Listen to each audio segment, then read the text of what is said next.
VHS friends, welcome for a live coverage of the ninth round FIDE Grand Prix in Tashkent, and have to apologize for a delay, but there have been a reason as your commentator been invited to a local TV channel, and I have to say they do an amazing job covering those live games. So they have like three news during a round and then overall summary, which looks pretty interesting. I don't know if in any other country we have that. Well, so we are approaching the final lap, to say so. The third rounds.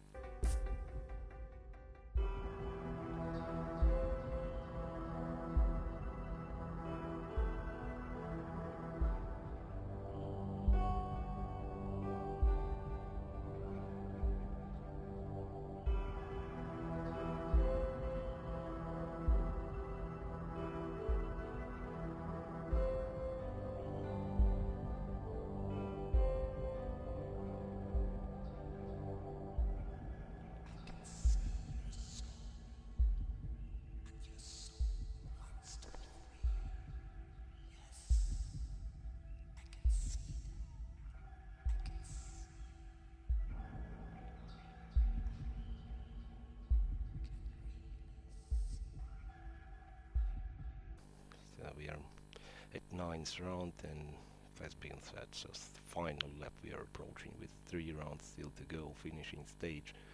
And well, as we are a bit delayed, it already games went pretty far, and I have to cover them quickly. I'm gonna start with a game of a leader, Humpy Conero, clear point ahead of entire field. Today she's black against Bella Hotenashvili, and well, the Bogo Indian defense was played. That's current position here in Hotenashvili with Conero. So I guess I have to go a bit back just to cover the opening moves. So bishop b4 check, which defines the Bogo Indian. Bishop d2 c5.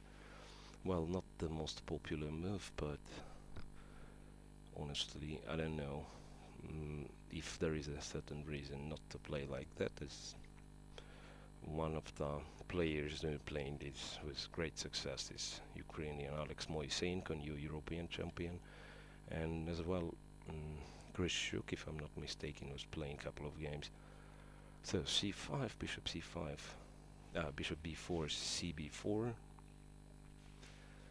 While black changes his central pawn to white's, eventually to white's a pawn, the a3, queen e7, e3, castle, bishop e2, b6, castle, bishop b7, black, white takes on b4, queen b4, knight c3. Well, it would be too dangerous, of course, to take on b2, because then after knight b5 there are few threats here, knight d6, knight c7. Also there is the other possibility to play queen d3, simply then bringing the other to b1. There will be a strong pressure, of course, for white. So d5 was the move of Humpy Conero, and knight e5 has been a reply of Bella Hotenashvili. I guess in case of knight d7, white is just planning to play knight d3. So then pawn, seems like pawn cannot be taken because of knight c5, then taking the bishop. So after knight d3, queen's going to retreat, and well, possibly white just gonna take d5. Well, it has to be a bit better for white, but I'm just not sure how much. So, well, okay, I'm quickly jumping to the other games just to cover this as opening stage, more or less. And then it's Xiao Xu with Katerina Lagno, symmetrical English. Bishop g, oh no, not symmetrical one, with knight on f3, c5, knight f3, bishop g7, g3, knight c6, bishop g2, e6, white castles. So we've seen in the previous round, we've seen Harika Dronavali play d4 here against Katerina, and well, to me it seemed like Harika had some chances to get an advantage, but okay, Zhao Xu goes her own way. Castle, knight g7, a3, d5, the classical way to play it. d3, castle, bishop g5, h6, and well, there is a variation starting with bishop d2, offering black to define the position in the center, but and then in case of d4, knight goes to a4 at the edge of the board, but attacking c5.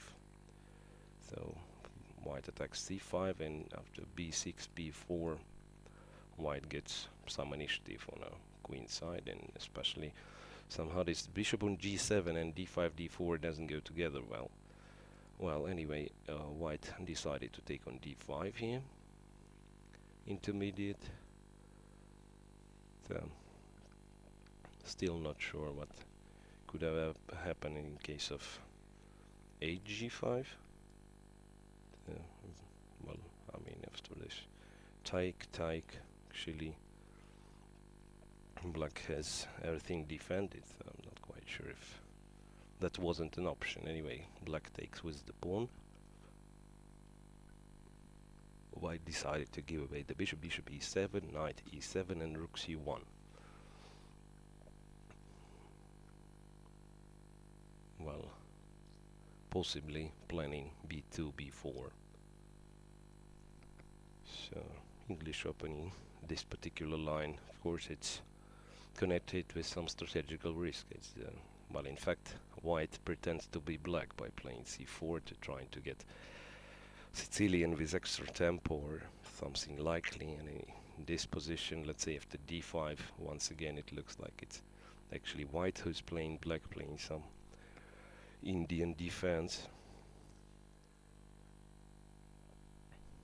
So let's switch to Nafisa Muminova with Antonetta Stefanova game. Bishop e3. Well, it was Pir's defense. Actually, hard to believe looking at that position, but that was a Pir's defense. Bishop e2, knight f6, knight c3, c6. Castle, queen c7. So black prepares e5. After bishop f4, black played knight d7, intending still to play e7, e5. After white's e5, knight h5. In case of bishop's retreat, black just captures e5 pawn, so white decided to take on d6 intermediate and then move the bishop to e3, d5 then, and well, it's more likely to be a structure from exchange French or something like that. I mean, so it's not exactly what you expect to get from Pir's defense. Queen d2 and black castles here. Well, and I have to say black looks pretty comfortable at the moment as well. This knight is restricted with c6, d5 pawns, and okay, black seems to solve all the opening problems here. So castle, and okay, I don't know, still it's white to okay, rook a e1. They're hoping to get an initiative on e file, while black is still a bit not absolutely comfortable with the development. Still not clear where to move this knight.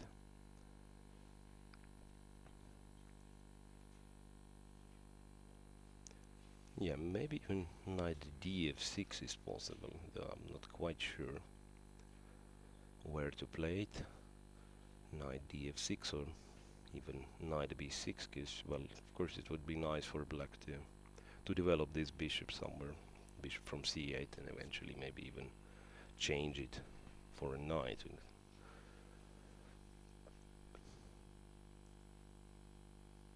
Well, also rook e8 is a possibility actually, because still rook belongs to e file, so rook e8 might be just a move. Rook e8 and wait for white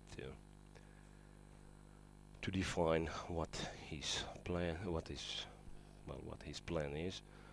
h3 for instance. Well, there is a possibility to go like that. h3 g4, although I'm not quite sure. Okay, h3.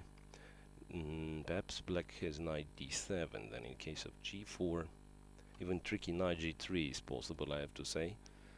Knight g3. Yeah, then bishop f4 is, well, so I think it's a couple of options for black. The primitive one is to take on e2. Well, no, but no other options. Yeah, that's right. Knight e2. Well, rook e2 for instance, and okay, black still can take e2 and retreat the queen. Black even got a pair of bishops, so that would be nice for black. And g4 also can be met with knight g3. Sorry, knight g3, and if not bishop f4, then if white takes, it's perpetual, I guess, or maybe even more than perpetual. Check. Yeah, knight h2 is not possible because e3 bishop is hanging after king g1. Okay, it's black to decide because still an option of perpetual is on after queen g3, but also black can continue with queen g4, getting 3 pawns for the knight and somewhat exposed white king. So, rook a e1, but instead of rook e8, black played b7, b5. While increasing her influence here on the queen side. Yeah, well, maybe it means b5, then knight b6, controlling a4, and eventually intending to play b4, b5. Though still, to drive this knight from c3, I'm not sure if it's the best idea, because knight was still fairly restricted here, and maybe it's actually white who has to take care about moving this knight to some better square. So after b5, say bishop d3, knight is ready to be regrouped somewhere to f4 or g3. So that was Muminova versus Stefanova. Well, moving third at Harika Dranovali with Alexandra Kostyniuk, and quite an original opening here. So double fianchetto for black, c5 and g6, where main white's option is still, I believe, d2, d4. This move of a move later. e3 with the move of Harika, bishop g7, d4. And then to take on d4 would be, well, just a justification of white's ideas. Black castles instead, and after d5, b5, it comes to, well, Volga Gambit, I'd say, but with extra tempo for black, because this e2, e3 is pretty much unlucky move. It would be better to have this pawn on e2, even though white won't have a tempo. Okay, rook e1, then at least white prepares for e3, e4 in case of bc4. The bc4, e4 is what white is looking for. Still, I'm not claiming this one to be bad for black, but black played in more ambitious way, jumping her knight to e4. Queen c2 was the move. Then actually f5 could have been an option as well, but Alexandra played knight d6 at once, and Harika replied with cb5.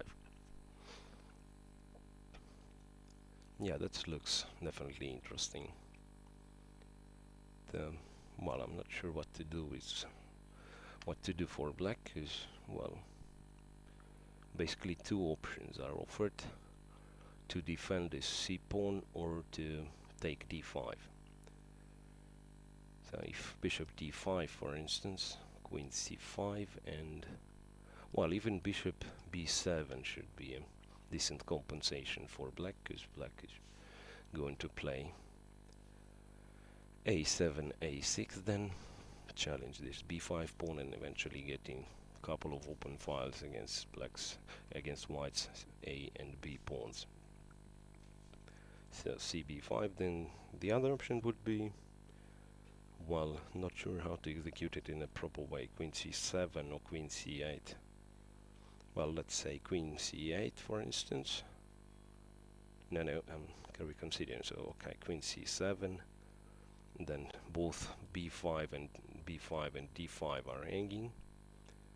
And in case of knight c3, for example, well, black won't take c3 and d5, which is maybe still possible, but there is no need, because in my opinion after race 6 it comes into a very favorable for black version of a Volga gambit, because knight a6, knight is ready to jump on b4, even if even if white plays a3, still knight b4 is an option, because there is a pin on a file, and all in all it looks fine for black. So I'm still not sure which option to choose for black, but seems like Alexandra gets comfortable position here.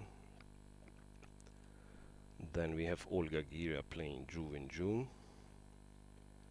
and once again a bit of a surprise from June. So once again she plays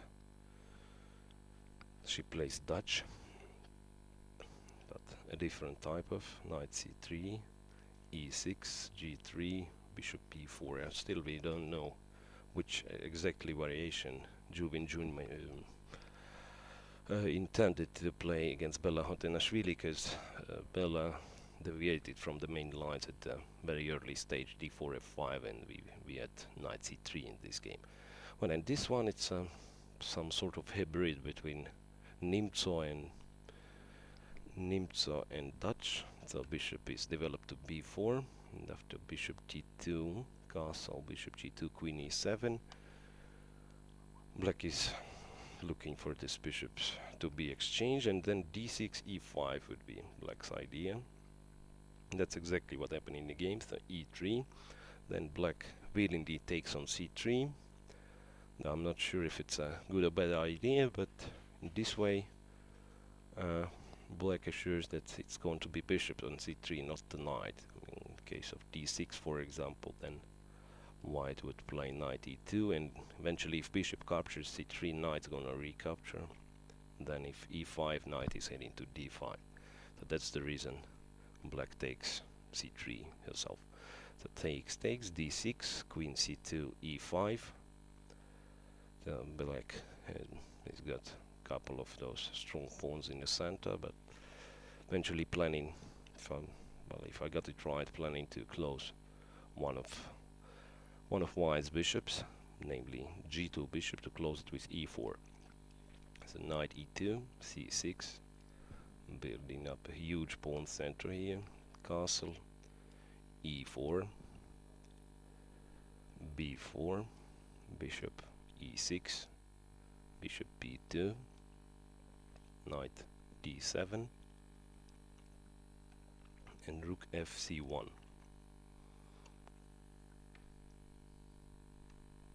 So, well, everything has its price. Bishop on g2 is, well, it's fairly restricted with e4 pawn, but on the other hand, on queen side, black has got, well, black is a bit, lack of space, and white has got a huge phalanx after a2, a4, for example. Okay, that's black to move still, but I mean, white can play a2, a4, and then continue with pushing pawns here on queen side, while bishop on g2 defends, at least defends white's king here. I'm still not sure about which pawn to move for black here in the center, or just wait and don't move anything. I'm not sure. Well, it looks like d5 would be an option if black would know for sure that white's gonna respond with c5. Then it looks quite attractive for black. I mean, starting this g5 and bringing all the pieces to the kingside attack. But d5, of course, white has some other options. One of them being just taking d5, and maybe knight f4 is a possibility as well. So rook c1, and June is thinking, and well, at the moment I'd declare the position to be roughly equal here, but of course very complicated strategically. Then moving further to the last remaining game of this round is Gulishanna Gubaeva with Elina Danielian. Well, they step once again, they step pretty far. It's already an endgame, so let's figure out how it developed. So Nimzo is g2, g3, castle, bishop g2, d5, knight f3, dc4, castle, and c5 here, which I'm not sure actually. Yes, there is a way, if I'm not mistaken, there is a way to keep this extra pawn, which starts with knight c6, then eventually knight from a5 can defend the c4 pawn. So it's more about Catalan and compensation for this pawn. So c5, then white's supposed to get a comfortable pressure here. Queen c2, bishop takes c3. Surprisingly, white is taking with the queen, because bc3 I'd say would offer decent counterplay here, but for a pawn, but white decides to make it like that. Knight e4, knight e5, giving actually black a choice which pawn to take. Black decided to keep it more safe to eliminate the c5 pawn, although it's still a bit unpleasant, it looks like. Bishop a3, knight a6. Well, I'd say well, rook d1, which is a possibility of course, but I'd say rook b1 was a very interesting option here. Rook b1 intending on rook b8, knight c6. Yeah, then if black takes on c6, then this position should be, of course, better for white. Rook d8 and taking a7, and white has got this a2 pawn, which might become very dangerous, and although all black pieces are not really good looking. Rook fd1, taking the file, and then f6 was black's move. f6, knight takes c4, rook b8. So this way black prepares to play b6 and eventually bishop b7. So white has to hurry up actually, as black's structure in fact is somewhat better here. Well, I'm not quite sure if the next knight a5 was the best position would offer, but okay, knight a5, b7, b6, knight a5, b7, b6, knight c6, rook b7, and then, well, it's hard to say if white has got anything concrete, because in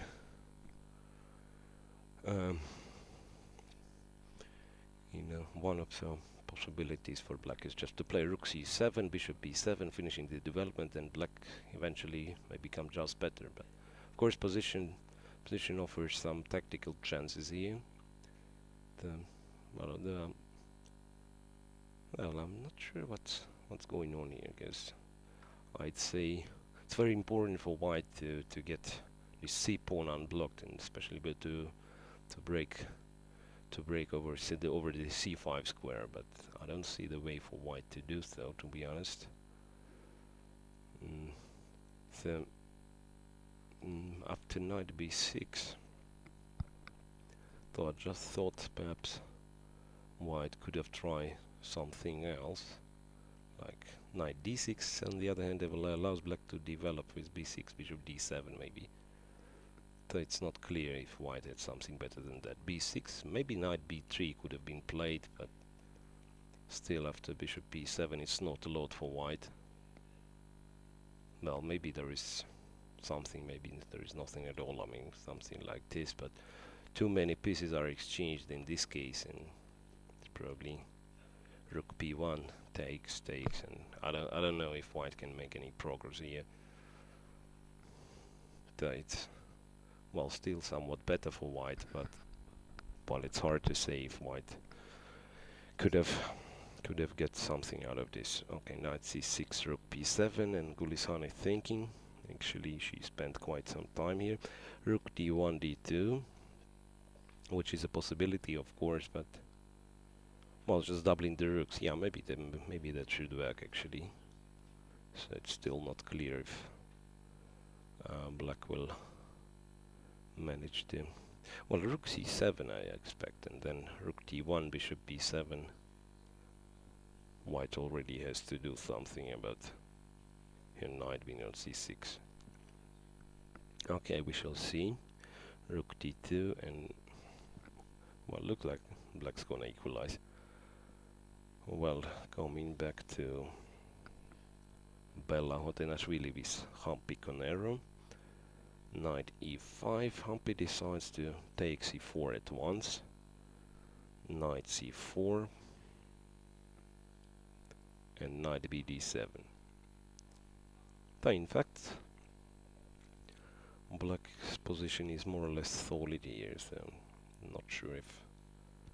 Well, okay, what comes into my mind is something like a4, and then if queen is moved, then rook a4, queen is moved, and then even a try to get an advantage on the queen side here by b4, and if white gets b5, it of course going to be much more pleasant for white, but I'm not sure what to do in case of a6. Okay, then b5, a5, it's rather double-edged, because after all, black gets strong passed pawn here, pawn on a5. Yeah, but still b6 is a bit weak. I'm not quite sure if white has to do that. Well, there is an option to play queen a4, actually, looking for more or less the same ideas to be executed in the endgame. Then at least a6 is not possible because of knight d6, and then pawn on a6 is falling. Well, still black has b5 option, but then after rook a5, I mean those pawns won't stand for long. Rook a5, then rook a1 perhaps, and still a6 is falling. So maybe that's an interesting try. Queen a4, and if queens are exchanged, then it's gonna leave white with opportunity to jump on d6 with the knight. So all in all, looks, well, at least slightly better for Bella, and we shall see it. Of course, it's one of the crucial games for him. To answer the question who's gonna become a leader, still, so far, Hampi looks like the main candidate for that, being 1 point ahead of the rest of the field, with Katerina Lagno and Harika Dronovali being in tie for a runner-up position. Well, then let's check what's going on in in Zhao with Katerina Lagno. So that was the position, and after bishop d7, b2, b4 followed. So white tries to ensure a slightly better structure here. Though it's not that easy actually how to proceed with black, as nearly all the options leave white with somewhat better structure. Well, numerous options are actually offered. For instance, if black takes here, then yeah, it's not clear. I mean, the pawn is somewhat weak on d5, and in case of rook c8, for example, white can think of stopping this pawn with d3, d4, then pawn on d5 would be more or less weak, I'd say. And well, what's the most important is after e3, after e2, e3, this bishop is left quite in a passive position. So this bishop on g7 won't be that great. Well, c b4, a b4, and then d4 might be an option. Then white's gonna play knight e4, and after knight d5, black's gonna look to jump her knight to c3 under favorable circumstances. But still, I'm not sure if it's good enough to equalize, because white has got some jumps here and there. Knight c5. Well, I think white just gonna start with queen b3 in this case. And well, but that's definitely looks like a more principal option than, for instance, after b4, if black just plays b6, for instance, then, or once again, I mean, take, and well, it's hard to say have to deal with those weak pawns. Actually, after knight a4, for instance, this c5 is rather weak. Maybe in this case, black simply loses the pawn. So, with b2, b4, actually, white really set the tension here, and it's a question to Katerina what to prefer. b4, well, actually, yeah, black is thinking how to react. Moving to, well, Muminova with Stefanova. b5 was the position we saw. a3, oops, sorry, b5, a3. Well, I'm not quite sure if it was the proper reaction, as the move I've mentioned, bishop d3, seemed just fine to me. I'm not sure if black would ever play b4 then. Okay, a7, a5. At least this a3 justifies white's play for black's play for a little bit, but then okay, white just found another route to transfer the knight. Knight a2, and knight is heading to c1, and then b3 or d3, depending on circumstances. Well, although I'm not sure what's going on after knight b6, for instance. So still, it looks like a decent move for black, and then in case of, well, so knight is definitely jumping to c4 would be a nice idea. And if knight is stopped from jumping to c4 with b2, b3, then black's gonna play a4, creating some sort of pressure here on the queen side. Well, knight a2, but I'm not quite sure if it's... Well, and they are already out of the book after move 14. They are already out of the book after move 14, knight a2, and Muminova has roughly 1 hour left, while Antonetta Stefanova has 15 minutes. Well, the least developed game here, Harika Dranovalev is Alexandra Kostyniuk. Harika Dranovalev is Alexandra Kostyniuk here. Well, this position from, I don't know, it was double fianchetto, black's, yeah, double fianchetto, but now we switched to some sort of, still some sort of Volga gambit, I'd call it. Okay, queen b6, so not queen c7, but queen b6 it was, tending as well to take the pawn with the queen. Oh well, that's maybe just a better move then, because in case of knight c3 still black can take on b4. Yeah, getting just a very comfortable Volga. Yeah, the c b5, queen b6.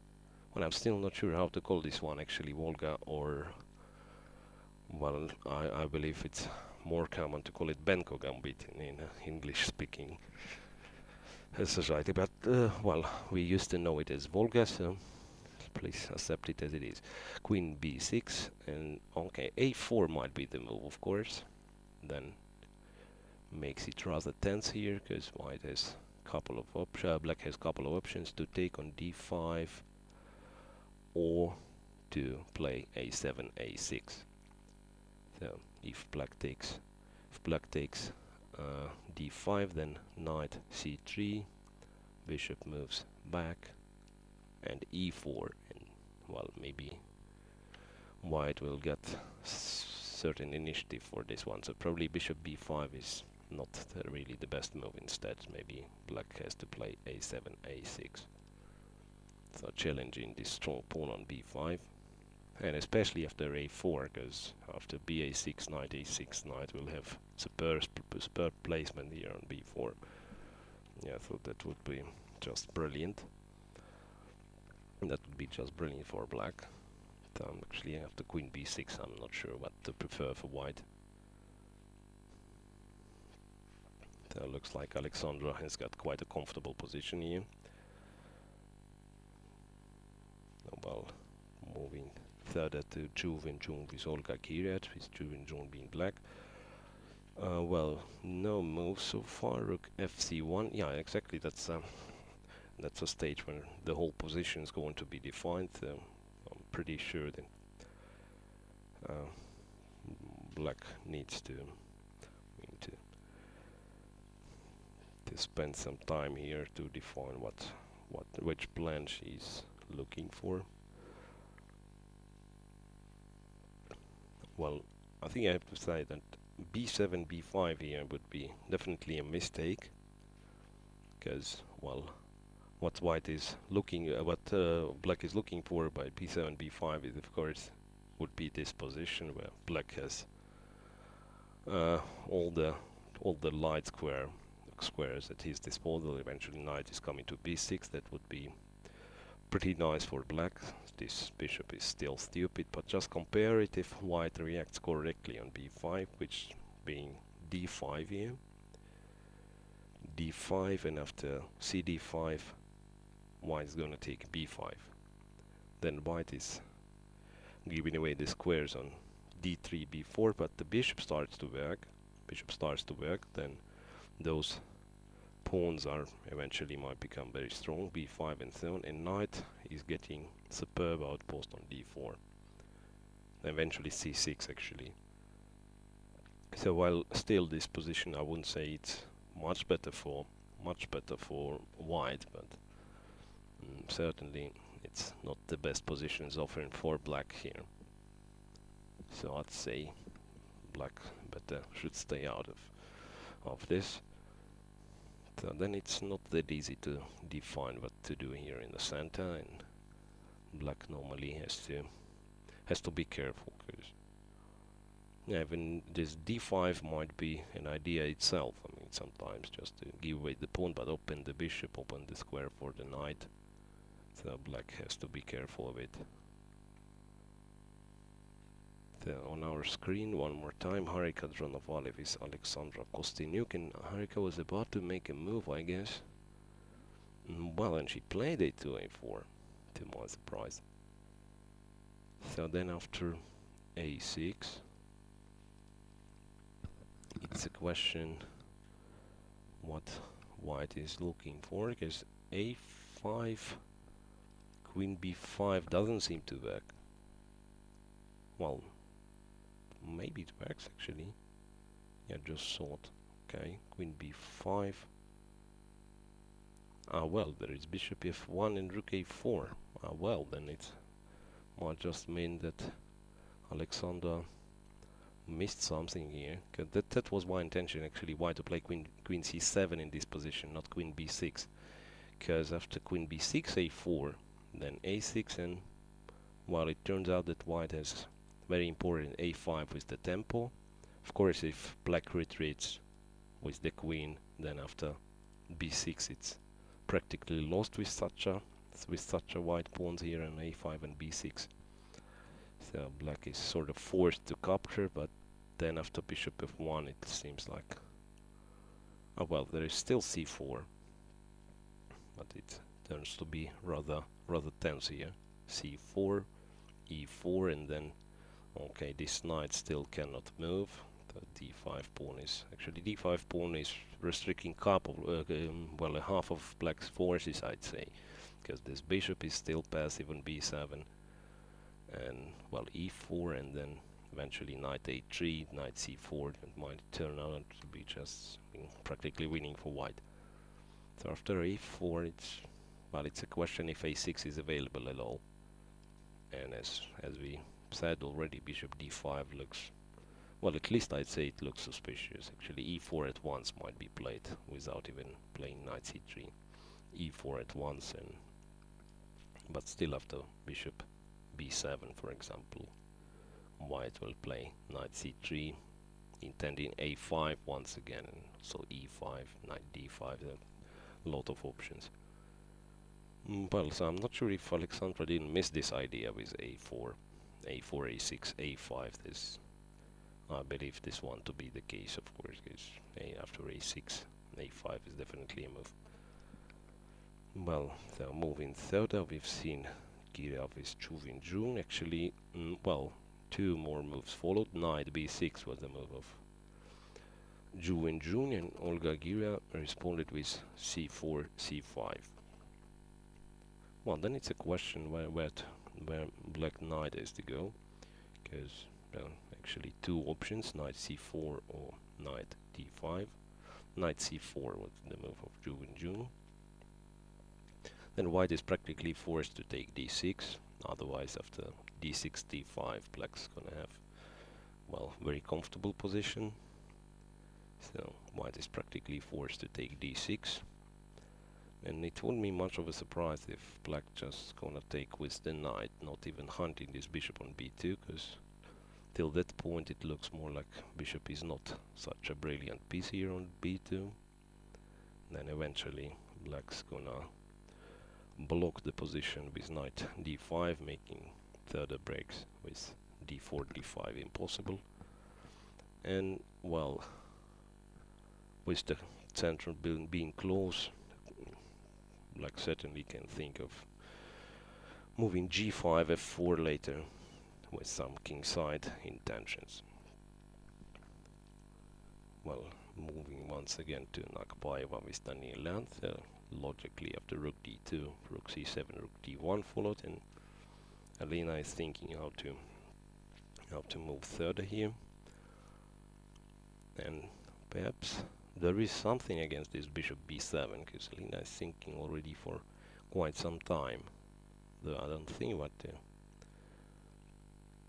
what exactly she may dislike after bishop b7, because, well, there is rook d6, at least keeping the tension for a short while. Then in case of rook c8, white has this check on d8. After rook takes, king f7. Well, still looks like knight is to retreat, but not quite sure actually. Yeah, there might be something like that, knight a7, which looks, well, maybe too ambitious, but I'm not sure if it doesn't work. Bishop g2 and knight a5, attacking the rook. If rook retreats, it's just an extra pawn for white, with all pieces being active. So should be enough. So black has to retreat with the bishop. I'd say bishop d5 looks like an option. Ah no, bishop d5 is just bad. Knight c7, knight c7. Yeah, okay, what happens in bishop d5 line? Knight c7, knight c7, bishop c5, and eventually rook d7 winning the knight.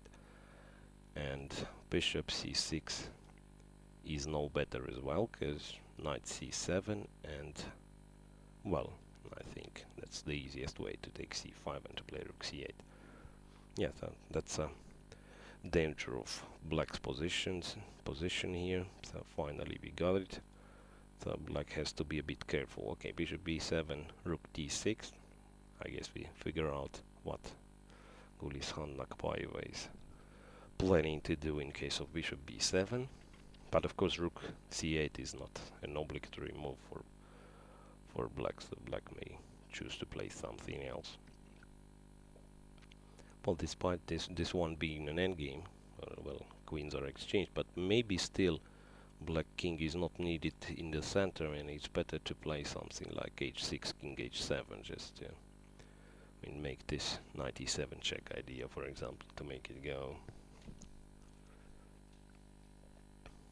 So there isn't any difference, I guess, in case of rook a8, for example. Still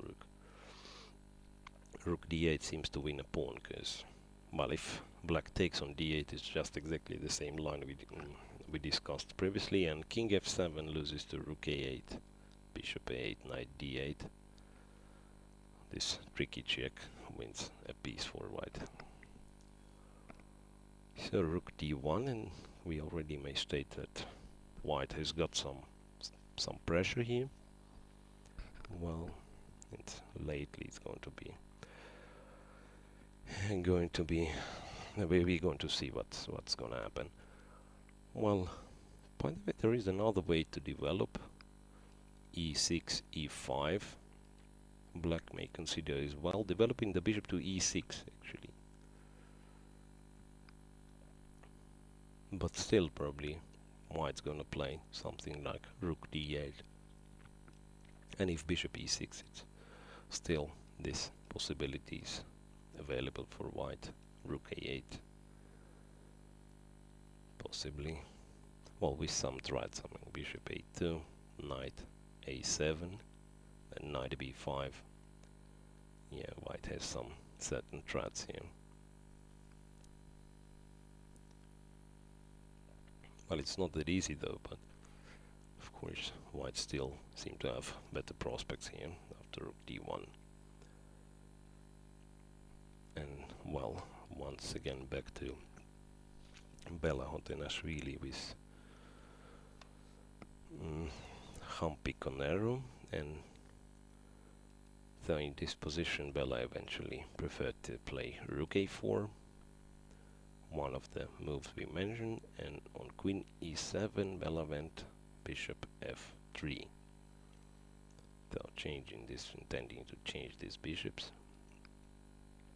So if black just takes b3 here, then it's already clear black is under some pressure.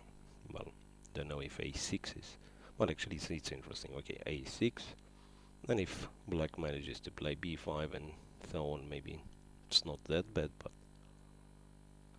not sure if after rook a1 this b5 is the playable move. So b5, knight takes b5, a b5, rook a8, well, black takes c6, and then, well, something like queen b7 I thought, but maybe it's not good. I don't know, queen b7, and then, yeah, still looks like somewhat better for white, because black is pretty much tied up. If black loses the c4 pawn, then it's clearly gonna be better. Bishop f3, knight d5 was the move of Hampi Conero. So that means black may end up with this isolated pawn on d5. For instance, in case of knight d5, but here this knight on c4 is not that comfortably placed, and well, probably black has to take with the bishop first. Yeah, take with the bishop first, then if bishop takes, then e d5, and knight has to retreat, and well, it would be not that easy to get this knight to c3, which seems to be the best square. So knight d5 definitely is possible. So just compare this position we have in the game with the one I've offered, this queen a4, which, well, just might, to me, might be just the better move, because here black is practically forced to change queens, because in case of queen e7, white shows a bit of a persistence. Rook, queen a3, still intending to change queens and to get to d6. Then this would be actually even worse a case for black compared to taking on a4 at once. So queen a3, then knight is, well, black's options are pretty much restricted. Knight is jumping to d6, and so that means no rook c8. Well, knight d5 is still probably met with knight d6, bishop c6, and, well, different possibilities. I don't know, to take this one, to play rook a1. So seems to be better endgame for white for sure. So bishop f3, knight d5, and that is a current situation in Hotenashvili with Conero game. Well, I just thought if e3, e4 is an option here, because it seems black is prepared to take c3 and play b5, but in this case rook b4 saves a piece for white. White is not losing the piece, and well, it might be just better for white after, say, a6, knight a5. Yeah, this one definitely looks better for white. The e4 might be an option then, but in this case perhaps black, well, just play knight b4 eventually, getting this knight on b4, It's supposed to be the other knight from b8 to get to b4, so in a bit unusual way, but black is gonna build up the position he's normally looking here in Bogo Indian. So after d5, for example, black can play a5. The d5 actually is a threat to play d6, but black can play a5. But it's important not to take on d5 first, because after ed5, ed5, a5, there is d6, and black is losing the piece. So, but after immediate a5, even this d6, which looks a bit scary, but rather double edge anyway. Queen d8, defending b6, and then knight is jumping to c5. Well, black might be just in a perfect shape here. Well, so basically that's what's gonna happen. Bella's clock is down to 36 minutes, which means still already a hint of a time trouble coming if she spends more time solving this tension near center. And well, so far it looks like a bit of a pause in all the games here. So I'll rather use this time to have my break of 10 minutes and then coming back when they're gonna start to play more lively. So so we have a 10 minutes break and welcome back, and we're going to see this third hour of playing, which normally is our favorite one, with a lot of action and time troubles, and basically this third hour brings us the first results of a round.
welcome back for a live coverage of a ninth round, Women's FIDE Grand Prix in Tashkent.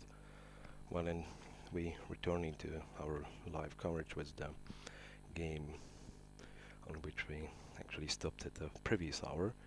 A game of our leader, a game of Hampi Conero, who is black today, against Bella Hotenashvili. Well, that's the position we left the girls in. Two more moves being played, knight d5, which we actually considered, but then black decided to take d5 with the pawn, and well, I thought it wouldn't be the best move here, but well, apparently black is threatening b6, b5 then. Yeah, so knight is actually attacked, but not with d pawn, but eventually with the b pawn. So dc4 is not a threat, but b6, b5 is a threat instead. So what in general we can say about this position? If white's gonna get her knight to c3, which already been stated as a nice position for the knight, so knight d2, let's say, then eventually if knight is brought to c3 in time, then white might be just much better, because d5 is isolated, d5 is weak, and there might be as well pressure on the queen side here. Well, what comes into my mind, from those interesting ideas, I'm not sure if queen a1 is not the move. I know if queen a1 is possible. Well, not really. There is b5 and rook a7. Black just takes c4, and this rook is pinned on over a file, so bishop rook b7, so bishop cannot be taken here. Queen a1 will be just a mistake here. Yeah, knight d2, I mean, it's quite a natural move and probably the one which should be played. So let's think a bit what's gonna happen now. So yeah, actually it's not that clear. Let's say after a7, a5, which is indeed an interesting try for black, and then white seems to be not in time in case of knight b1. Okay, then b5 driving the rook back, and then b4. Well, the knight will be restricted, and okay, black has got square for his own knight b6. Yeah, maybe it's not that much better as I thought actually. So white has to play it in a bit more careful way. Yeah, b5 seems to be an unpleasant threat here. a5 and b5. Yeah, maybe white have to start with a rook retreat actually. That would be interesting. Start with a rook retreat. Still, to take the knight is not an option if black continues the same way we discussed in our comments, a7, a5. Then still knight is not attacked, so white can continue with something like queen d2. Yeah, queen d2, so keeping this tension for a little bit longer. Rook c8. Still white is not forced to to move the knights, because rook b1 is possible, rook fc1 is possible. Maybe knight's gonna be placed on a3 and b5 then. Well, knight d2 was played in fact, and then after a5 it's a question if white can do something about this weak pawn. And thought, okay, maybe queen b3. Yeah, queen b3 stops b5, although it's still possible. Bishop c6, rook moved, and b5 here. No, b5, the pawn is hanging. It's not that easy. Queen d6, but then okay, then white is probably in time. Queen d6, rook c1. Yeah, rather complicated one. So has to be. Of course, both sides have to act pretty much precise. Well, moving to some other games here. Well, Katerina Lagnovic too, I believe. Well, oh, it's developed pretty far already. The b4, cb4, ab4, queen b6.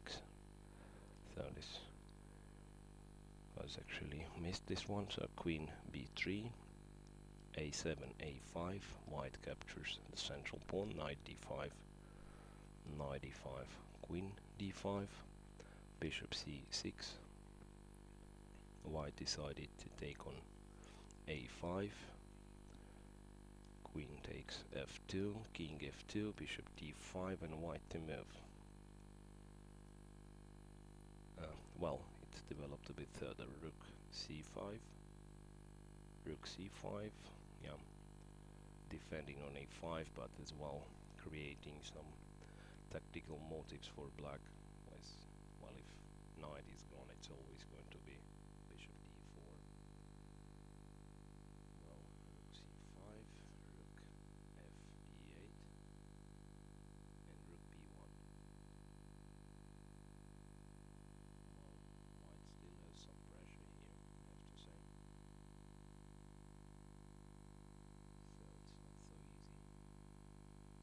easy. What white has to do is probably to remove the king here out of this bishop e4 trick and then try to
precise here. Instead, Harika played knight c3 first, where black took on c3, queen c3, queen b7, e4, which is practically forced, e4, knight e4, and queen d3. And still black seems to be in slight danger despite having this extra pawn here, because, well, actually I'm not sure if white couldn't just take on e4, which also looked quite tempting, taking e4, bishop e4, bishop h6, where f6 is just the only move. Actually there is queen c5 here, if I'm not mistaken. Yeah, that looks pretty much interesting. Queen c5, then bishop f3, queen e7. It's just game over because black is getting mated here. The queen c5 actually has a threat of taking e7. Black is somewhat... Yeah, black can play rook f7, but still it's pretty much hard to develop his pieces. And well, there might be still some tactical ideas, right? Rook e1, for example. Still not sure if black can get away with that. Rook e1, if bishop takes, then rook e7, eventually getting to black's king. Yeah, so it all looks quite dangerous, so it's definitely an option to take on e4. Anyway, after queen d3, all the possibilities are still on for white, so I'm not sure if things are going so well for Alexandra Kostinov. She certainly is in danger here. So, moving further to Olga Girev is Juvin June. So, after c5, knight c4, we said white is practically forced to take d6, although Olga Girev had an opposite opinion and she played a4. a6 was the move of Zhou in June, bishop c3, g5, so still this c takes d6 was on offer, but when white played bishop e1, eventually black came off with d6, d5, queen b3, knight h5, and I have to say it looks pretty dangerous. For white, because in case of b5, for example, apart from the other options, black just has a5. Black has a5 opening b file here, but black seems to be able to control b7. For example, rook b1, black plays rook f7. All those squares are covered, so black has like a lot of time to prepare his decisive attack. King h8, rook g8, and eventually getting f4. Actually, it's what Zhu Yinjun is supposed to do very well as a King's Indian player.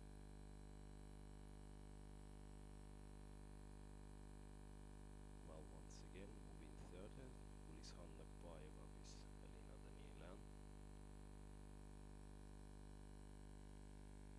Well, it's still kept calm after rook d1 as black chose bishop d7 here. Bishop d7. And, well, probably rook d7 leads nowhere here. So white... Actually, I'm not quite sure. Well, what happens in case of rook d7?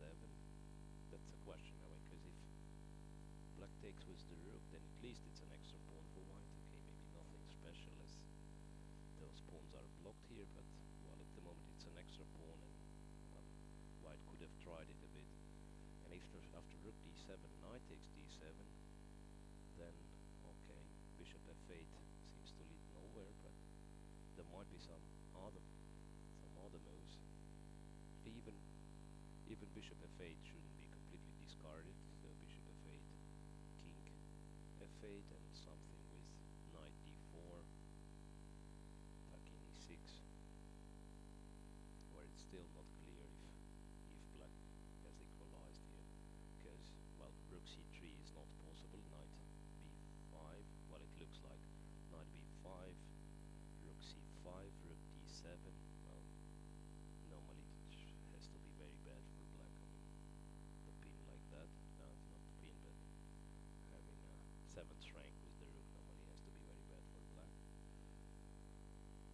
we shall see later. But okay, this one never happened because white went for knight b4, bishop b5, f4, knight takes b4, bishop takes b4, and rook f c8. So somehow black managed to consolidate a bit, but still white shouldn't risk much anyway with pair of bishops in possession of a d-file, so white shouldn't really risk much.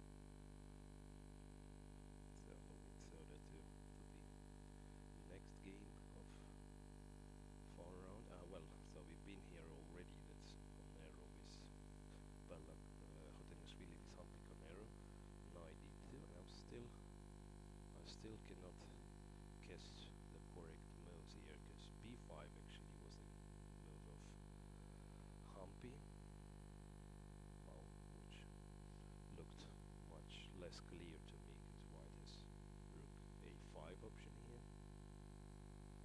I'm trying to settle on those squares weakened with b5. So I expect black to play queen b4, which brings a bit of disharmony in white's camp. Because, yeah, queen b4 was just played here.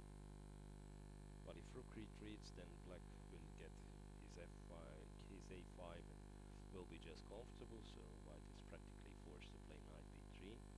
But then it may be not that easy to sort out all those pieces a bit stuck there on the queen side. While knight b6, for instance, queen b3, knight c4, queen e3, knight c4, rook a2, but then white is ready to jump on c5 with his knight. So it's still pretty tense, and Bella has 20 minutes left till the rest of the game, even 19 minutes. So once again a sign of a hint of a time trouble coming. So we shall see it later, of course, but actually so far after the rest day nobody seemed to spend too much time here. Well, but now I'd like to switch to Mominova with Stefanova game, as actually that's the only one probably where we really have a really tense position. Knight takes c6 was played, so once again it's a game of Nafisa Mominova, a local player, facing ex-world champion Antoaneta Stefanova. So certainly Stefanova is ready to take risks, so that's exactly what she did in this position. Queen d7, knight b8, as we said, and then queen f7, the move we actually missed, was played here. So queen f7, black is threatening to play bishop b7, but on the other hand, black is not attacking this knight at the moment. Well, black intends to play g5 maybe to win the piece, not two pieces for the rook. But of course white has got the tempo, and well, it's much less clear what's gonna happen. Let's say knight c5, g5, and turns to be rather messy, this one. Bishop g3 is a possibility as well.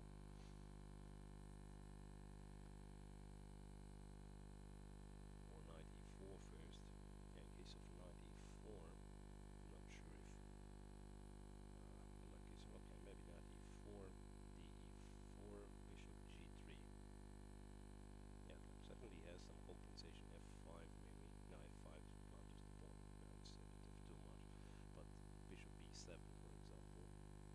Bishop b7, bishop takes b5, and taking b8 with the rook. So again, two pieces, but some kingside attack chances for black. Yeah, but this way at least, so black avoids any possibility of repetition after queen f7, because knight c6 is simply met with bishop b7. Knight has no way to retreat. So both sides are practically forced to enter those complications after knight c5. Though there is still well, so that's the difference actually between queen a7 and, well, queen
g5 for example, knight g5 then, and still it's rather unclear. Queen d4, take, rook e7. It's a complete mess here. Rook e8, or well, judging on the positional factors, of course, it has to be good for white in some way, because well, black is definitely stuck there with the development. But well, after all, it's an extra pawn. And as we already said, chess is pretty much concrete game, so might turn to be just not enough for Harika.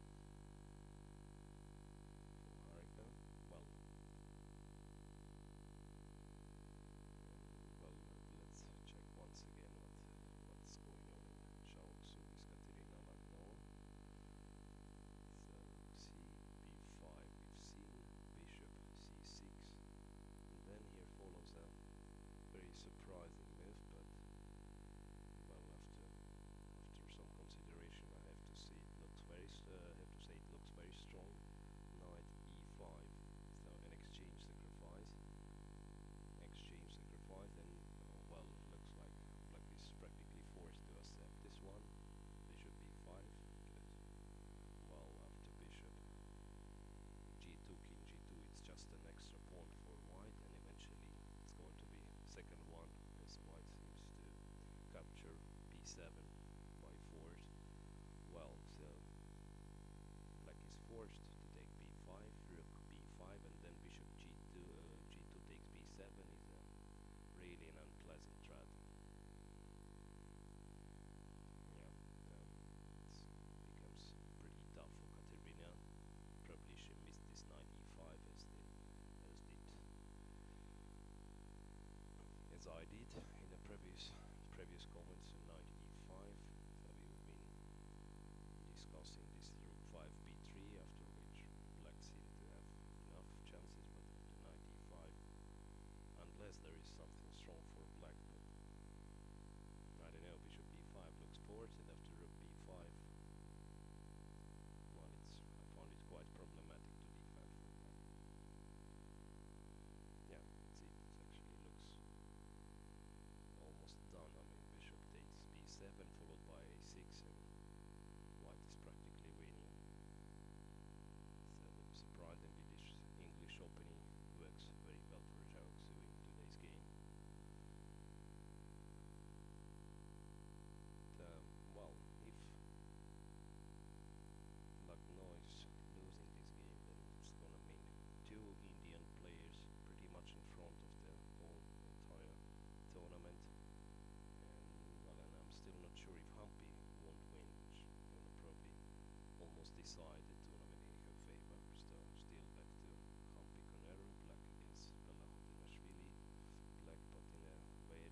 able to keep it anymore as rook b7 in fact is a threat. Yes, still rook dc8 while was missed, but still looks like not changing the evaluation too much.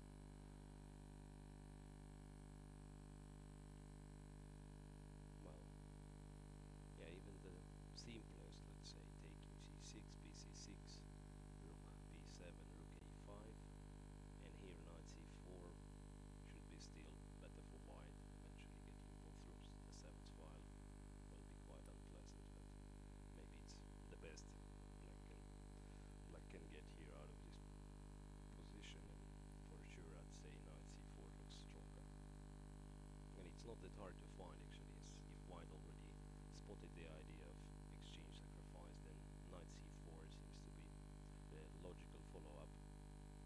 So knight c4, if black takes the rook, then rook b5 and b7 is lost, then a6 is coming, and in fact this bishop proves to be just of no use to fight for light squares. So it's pretty much of an option for Zhaloksu to continue like that. Once again to the exciting game of Muminova with Stefanova. Wow. Well, what amazes me, to be honest, is the fact that black just gave away the pawn on c6, and then, okay, knight c5 was a continuation, and black played knight c4, so black gave away the pawn on c6 and then just continues to play normally, eventually hoping to trap this knight sooner or later, but not really committing herself. Knight c4, not to give a pawn on b5, as well to ensure a position of knight on c6, on d6, so knight can be retreated then. Well, but again the same question applies, so what's going on after f3? If knight c5, dc5, then I'm not sure if black can catch this knight. Some certain problems for black, so in case of queen a7 for example, black has bishop, white has bishop c4, and black is in trouble, because after, well, rook take is, okay, queen c5 might be has to be played, but still king h1, took e1, queen e1, and black looks lost. Yeah, so it's rather dangerous here after f3. Perhaps black has to invent something like g5 or just retreating the knight. Well, this f3 looks pretty much of an option, so once again I have to say Nafisa Mominova got quite a promising position here, and it's just a question if she can well, transfer to something serious. So far she's been winning against Conero. She was definitely winning against Lucknow, but she took home only half a point out of those two games, and it seems like once again in this tournament she's got really a good chance to score another win. But of course it won't be that easy, and of course Antoanetta is quite an experienced player, and she will try to make all the possible, everything possible not to let Mominova win. Okay, b2, b3 was the move of Nafisa Mominova, and maybe it's even stronger one, because then on knight d6, f3, looks like everything's falling apart for black. Yeah, black still is not winning this knight, so g5 looks like the only move, but this resulting position looks pretty dangerous for black. Still the knight is not lost, white has got two extra pawns already, so, well, okay, black can capture one, but still after bishop b5 it's practically lost for black, with no much chances for counterplay. So that means another chance to succeed for a local player, the b3, and that's the current situation on the board. Well, let's move further once again. Olga Kiriev is Jubin June, and Jubin June proceeded to actually to well, not the exact position, that is, and knight h5 was the last move we saw.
maybe it's still just enough for black, but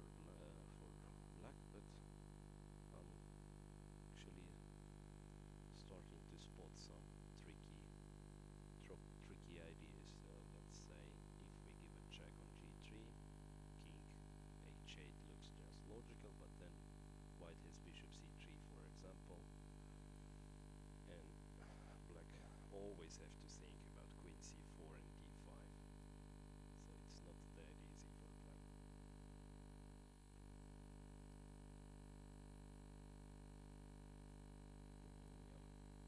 Maybe Ju Jun didn't execute it, and the attack she's coming up with not in the most precise fashion, I'd say, but maybe it's still just good. So that's current position here. Rook f4 and Olga thinking.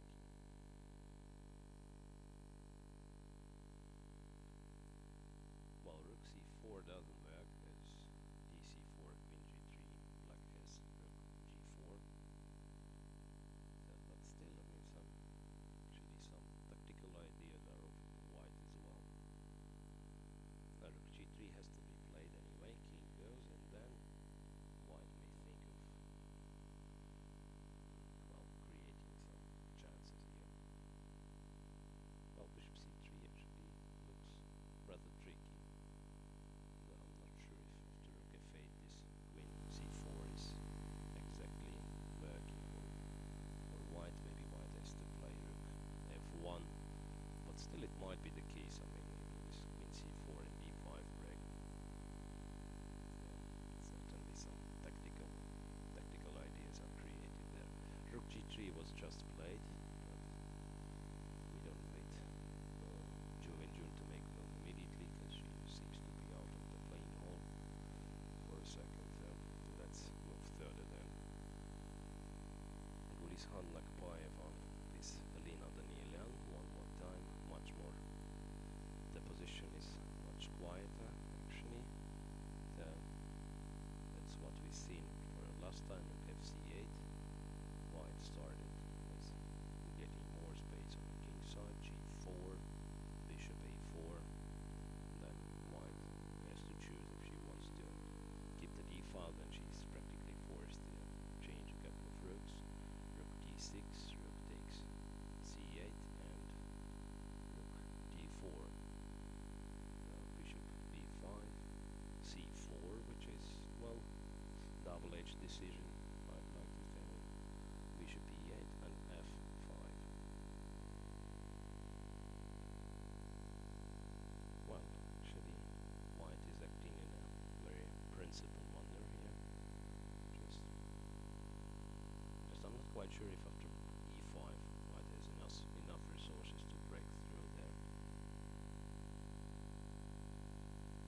Yeah, and e5 and simply trying to keep this knight on c5 as long as possible, not letting white to break through. It should normally work for black. And f5 seems to be logical when you're facing pair of bishops. Well,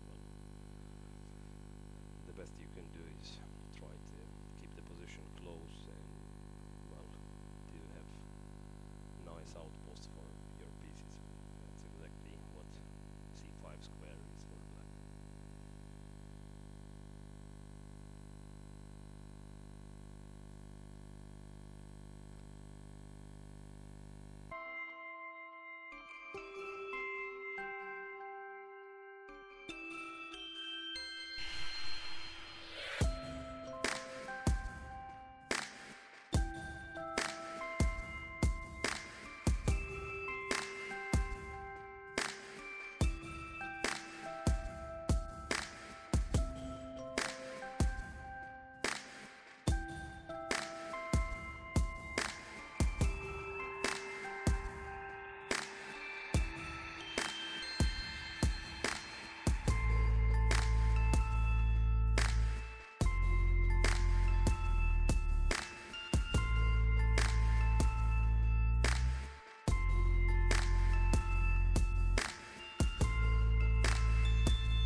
Once again, welcome for a live coverage.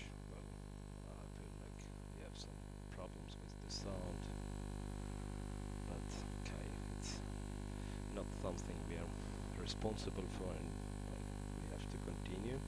Well, so coming back once again to the game of Gulishan Nagbaeva with Alina Danielian, and well, the move I just recommended being played at a e5, f5, f5, e5 with an answer of Alina Danielian, chasing away the rook, so rook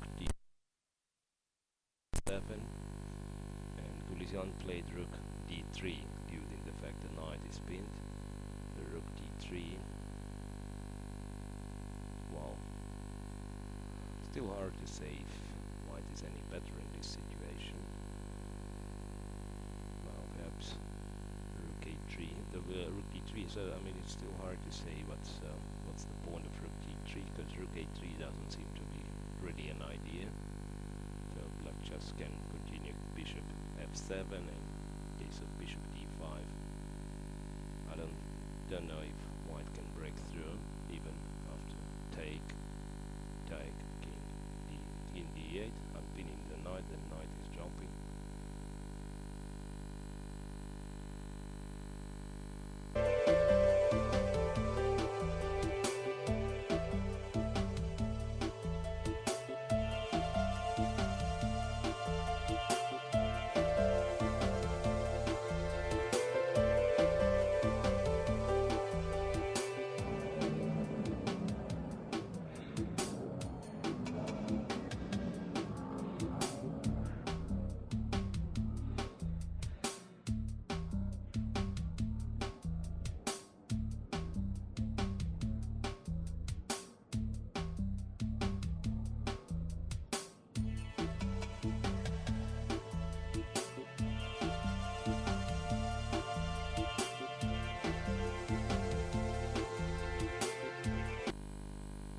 So, switching to the other game, and I believe we have to cover once again a game of Campi Canero, game of a leader, of course.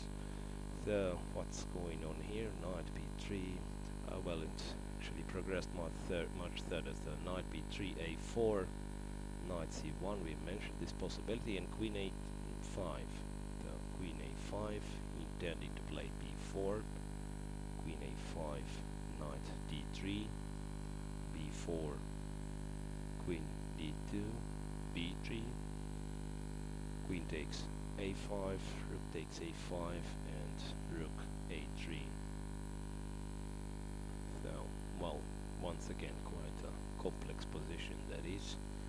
So what I can tell you for sure, if black is gonna manage to bring the knight to c4, it will be practically an end of the game, but knight b6 all the time is met with knight c5, so black has to prepare somehow for this.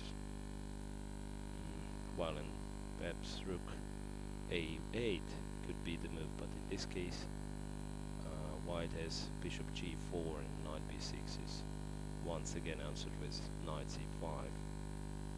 Although it's not the end of the line, because black has bishop c6 still intending to play knight c4. So rook e8, perhaps rook a1 is the better try then. So knight b6 to play knight c5. When knight c4 is, well, it's not possible because white is taking a4. Yeah, it looks rather tricky. So rook a3 and humpy canero to move, with white's clock being down to 5 minutes only. So crucial stage, of course, and it's going to be seen in, well, after some 5 moves. I guess position is going to be fully defined. What's going on?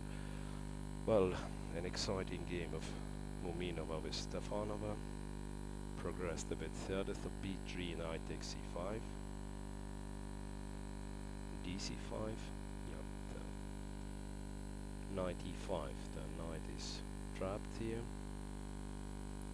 white takes b5, rook e6, so quite an ambitious play. I don't think it's fully correct at what Antoanetta is doing, but her idea is pretty much clear. So if black has to take this on e5 and then retrieve the knight, so still white's knight is caged after bishop b7, and might be just acceptable for black. Yes, this bishop b7, and then, although even in this case, because white has got so many pawns for the piece, even in this case it's not exactly clear what's going on. Knight a5, for instance, a4, and white has got a bunch of pawns for the piece, but of course there might be some different options for white. So bishop f5, bishop e5, e5, and well, c4 is one of the options actually as well. Yeah, I'm still not sure what's going on, but well, knight seemingly cannot retreat anymore, so this knight's going to be eventually captured after rook e6. So, well, knight c5, maybe in this position white could have tried to take on c4 to open up the position a bit further. Yeah, that could have been an option, taking on c4, and well, I don't know what was the big plan for Antoanetta, because knight e6 seems to be inferior after taking d5, knight f4, queen f4. Eventually knight is escaping to c6, so this seems to be rather bad for black. This have to be c4. Okay, this current position still offers white, I believe, Reagan.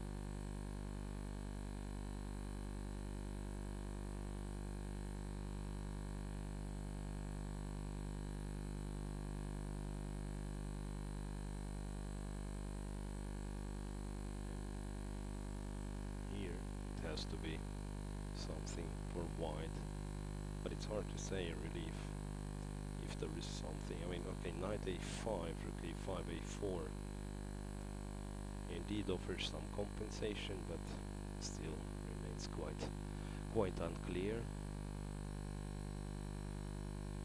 If black succeeds to win one of those pawns, then black will be definitely better. Yeah, and as well, time trouble stage is coming, so it's going to be pretty intense in next 5-10 moves.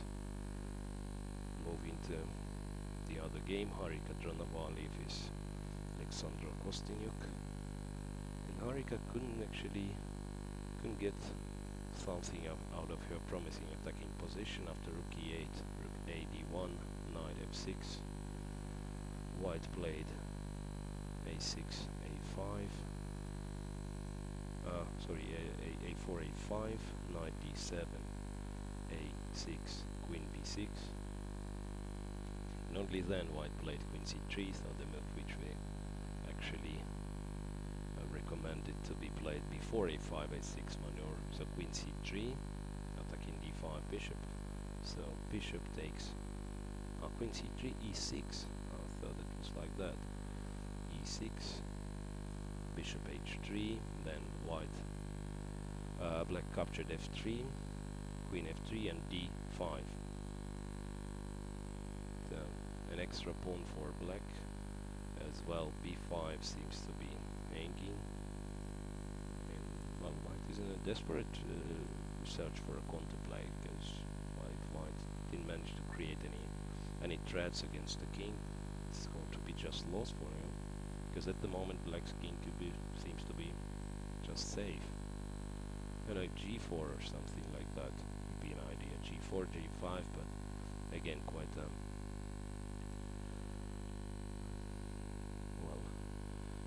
quite a tough decision for white, because if g5, if white puts the pawn on g5, then bishop from h6 will never go out. Bishop g5 meanwhile was played, at least disturbing white's knight here. And well, king g7 seems to be just a decent option. King g7, and I don't know if white can increase the pressure. So bishop g5, but Alexandra is thinking perhaps there is something better than this. Well, switching to Olga Kiria with Juvin. Yes, and somehow Juvin didn't manage really to create a real attack, because after rook g3 she chose to play rook g4. Well, a bit of a surprise, I have to say. So takes g4, queen g3, queen g7, bishop c3, bishop h5, well, bishop f1, queen g3 and h g3. So looks much better for white compared to what she had, but still maybe black is just fine. So it's a question if black has enough resources here. Okay, king f7. So meanwhile b5 is still not allowed, because rook is still on a8. Yeah, it might be actually about eventually opposite colored bishops endgame. So if at some stage if white takes on c4, it may come to an opposite colored bishops. But in this case, of course, black will be surely better, and can imagine how unpleasant for white is to play the position like that. Yeah, still this knight on c4 looks very strong, and so is the bishop on h5. Yeah, black is still better, but I just expected her to get a bit more out of position.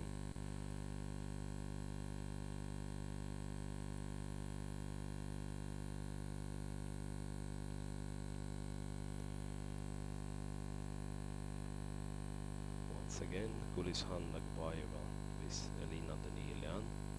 Not a lot of progress shown here.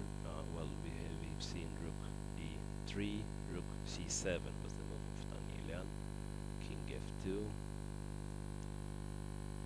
Well, it's clear Elina is looking for a way to complicate the position, so I'm pretty much sure she's not looking for rook d7, for example, as in this case.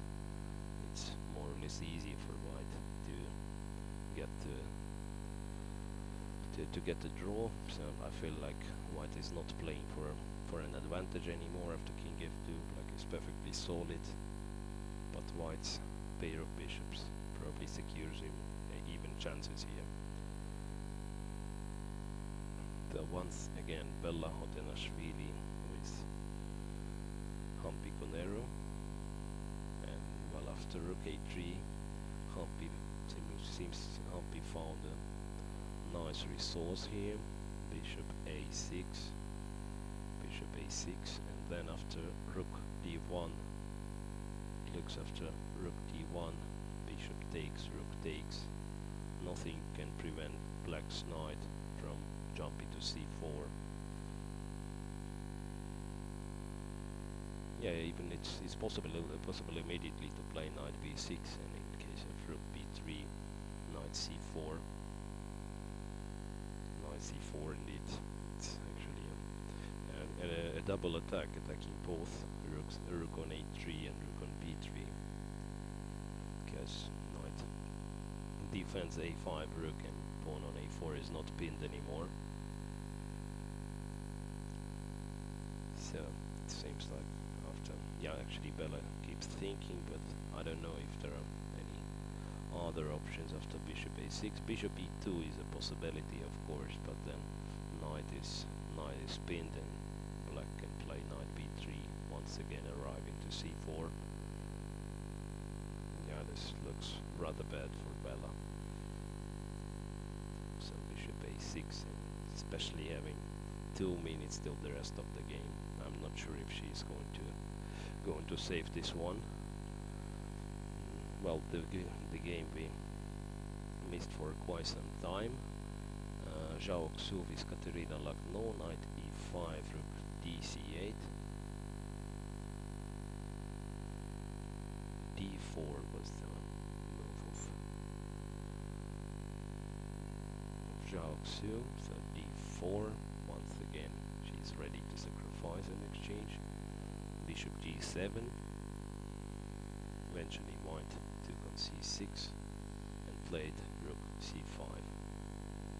Rook a6 was a reply of Katerina Lagno, and well, I have to say, I'm not quite sure if black will save it after rook b6, which seems to be just an easy move. And then, okay, it looks almost done.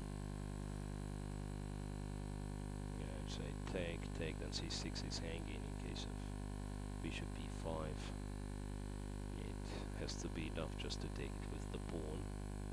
Well, although, now perhaps in this case it's not that easy, because king f8 and king is coming, so yeah, Katerina is still looking for chances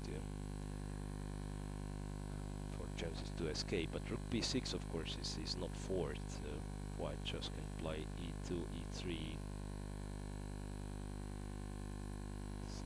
solid safe manner, e3, rook b7 then, and yeah, it looks pretty bad anyway. Looks pretty bad for Lagno. Rook a6 and Zhao Xu is sinking. And well, she had very bad run, losing 3 in a row, but okay, if she wins this one, she's going to change the tournament situation, pretty much. Actually, I'm still not sure what's going on in Trnavali with Kostyniuk. So bishop g5, king g7 we saw, and then white played queen f4. Alexandra captured another pawn on b5, and bishop f1 was the move of Harika Trnavali. So black has got 2 extra pawns already, and well, seems to be rather dangerous for white. I don't see any concrete threats for white, and it looks like she's going to end up in some inferior endgame even after queen b4, for instance. Actually, I'm still not sure if queen b2 is not possible, which would be, I mean, a huge, already huge material boost for black. So queen d4, keeping everything under protection, and maybe white has to try to escape in lines like that, rook to b7, and trying to make use of her remaining queenside pawn on a6, though I'm not quite sure if it's sufficient. So after bishop f1, even queen b2 seems to be well, and it's, we might see just a rather uncommon situation. If everything gonna end like it looks at the moment, then it might be 2 points lead for Humpy Canero before the last 2 rounds, so her job would be practically done. And once again with the Humpy Canero, bishop a6, bishop e2, and yeah, as been said, it looks just so bad for white. Now,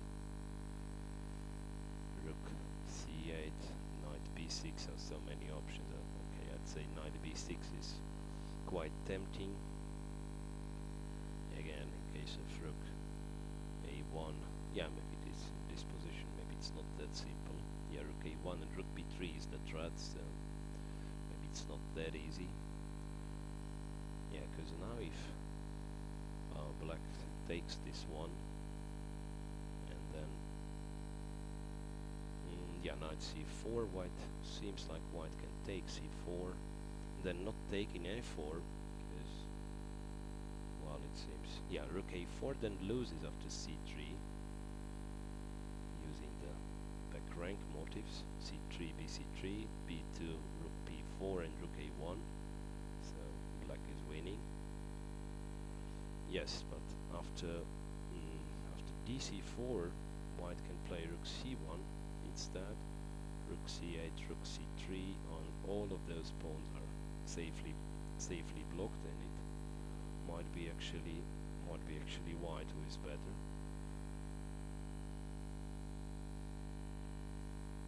So that's what happens at the moment here. Bishop e2, and well, Humpy is looking for a good move to come up with. And once again, sharp game between Muminova and Stefanova. Knight e5. Well, it developed third somehow, but yeah, it was bishop e5, rook e6, c4, d4. Eventually, white decided to play knight c6, so knight c6, rook e6, queen e6, and rook e1, knight e5. So black eventually won a piece. White has a couple of pawns as a compensation, but it seems like it's not the maximum white could get out of the position. Still, something like queen d1 seems to offer a decent compensation here. Well, it's not that easy for black to... Well, look, perhaps bishop b7 is working. Yeah, because queen d4, knight f6, knight f3 is good for black. The knight e5. 10 minutes to 10 moves to reach the time control. 5 minutes for Muminova. c5, c6 she just played. Okay, trying to keep the bishop locked, but black can retreat with the queen, eventually developing the bishop, and as well bishop on b5 is out of play. So it's pretty complex. Well, once again, I'm gonna say like that. It's pretty complex because c5, bishop c4 is sort of a threat, but black can play queen f7 for instance, or queen f5. I'm not sure actually. Queen f5, developing bishop to e6, and as well intending some knight d3 checks is definitely an option. So 10 more moves for Antonetta Stefanova to reach the move 40 to complete the mission of time control, and 6 minutes 30 seconds for all those remaining moves. Once again, going to check what's going on in Tronovali with Kostyniuk. Well, Alexander preferred to keep it close, to play queen b6, queen h4, h5, queen f4. I have to say, it looks like desperation from white side. Harika, she's trying to find any possible way to achieve counterplay, and it seems like she couldn't. So black's position is winning, that's I'm sure, but just a matter of being precise. Actually, different options I can spot there for black, and still not sure what's better. Perhaps, well, actually d4 seems interesting. Okay, giving away some squares, but also getting some squares. This knight might be jumping to d5 with just decisive effect.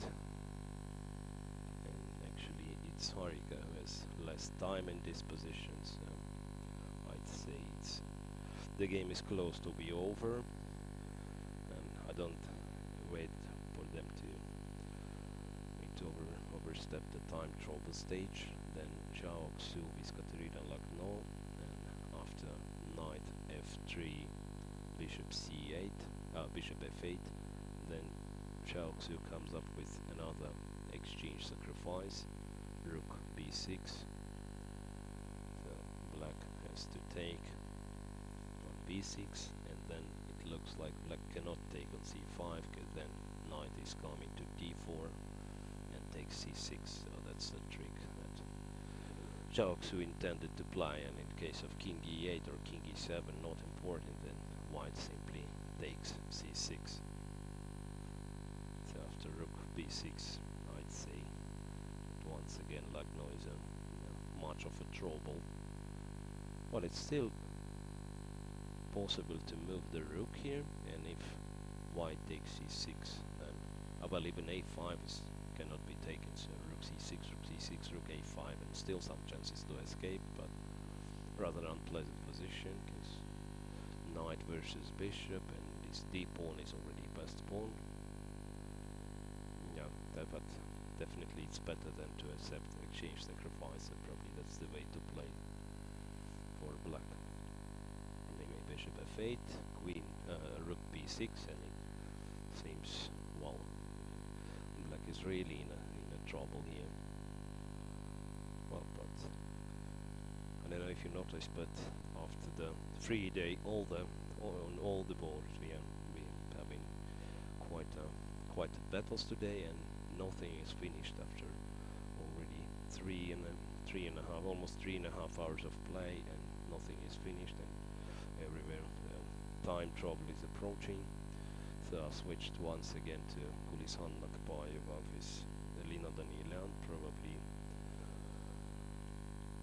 our most quiet position for today. So rook c7, rook h3, oh no, king f2, h5 was played actually. So Elina decided to disturb white on this side with h7, h5. I'm not sure if it's the best idea ever to open up the position being with two bishops for white, so rook g3, king f8, white puts the bishop to d5, and after bishop f7, e4, it's black to move. That may end up as a rook endgame, maybe, which actually chances of both sides should be just balanced. Yeah, white managed to get a nice position for her bishop, bishop d5, knight is still pinned, so I'm not sure what's going to come next, but it seems to be, well,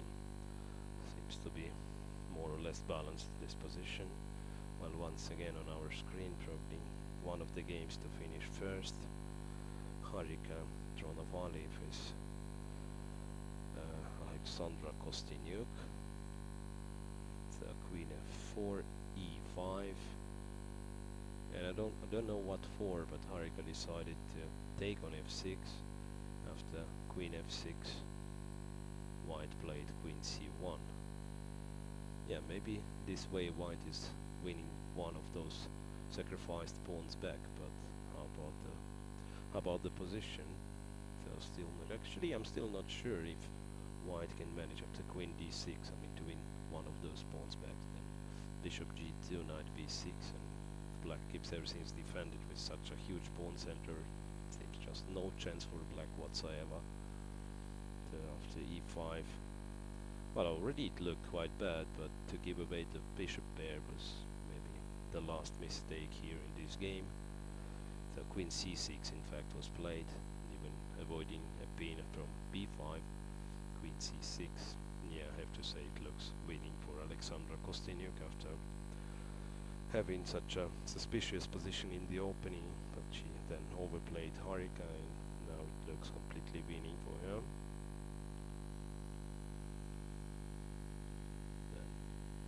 Olga Kiria with Juvin June looks like probably the last game to finish today, because it still looks like lots of fight in front of us. Bishop g4 was the last move, so white is ready to break through with b5, although it's rather double-edged, this one, because once again black has several options here, one of them actually being creating a passed pawn. That will be very interesting actually, if black creates this passed pawn, which is, well, of course, responsible decision, but After bishop c4, dc4, d5, well, turns is now very sharp position, but maybe just good for white. Yeah, I mean after bishop f3, king is in a mating cage, but maybe black is not in time to bring the rook here. Yeah, so perhaps it's not good. So c6, and those pawns are very strong. So, well, who knows? And it's only one way, of course, to face b5, because a b5, a b5, it will be not the same anymore. And look, so actually b5 was played, and a b5, a b5 was the answer. Still, black looks perfectly solid here, even by playing bishop d7 and bishop c6. That shouldn't be any risk for black. Everything's kept under control, but I feel like it was some better options for black than to get to this position. Okay, rook a3 was the last move, and well, still it looks rather quiet, so I don't expect this game to finish quickly. Well, on our screen one more time, Bella Hotenashvili with Hampi Conero, and once again it's pretty much developed. Bishop e2, rook c8 was the move of Hampi, rook c1 was an answer of Bella Hotenashvili, rook takes, knight takes, bishop c4. Bella decided to take on c4 and played knight e2, knight b6 and e4. And well, and I'm not sure if Conero did it right, because well, it seems like everything's going to be blocked here. And well, if white is in time to play f3, then bring the king to e3, then eventually it might be white who is better after promoting d5 and getting the king to d4. I don't see much of an active options for black, so rather surprising, but maybe black is not bad after all. So king f8, knight c3 to keep it safe and sound. Yeah, then okay, knight c3 and rook e3 are nice blockers here. All those dangerous pawns are stopped. Not sure if Hampi is very happy about what she have done to her position. Okay, rook a8. Still, probably black is in no risk of losing, but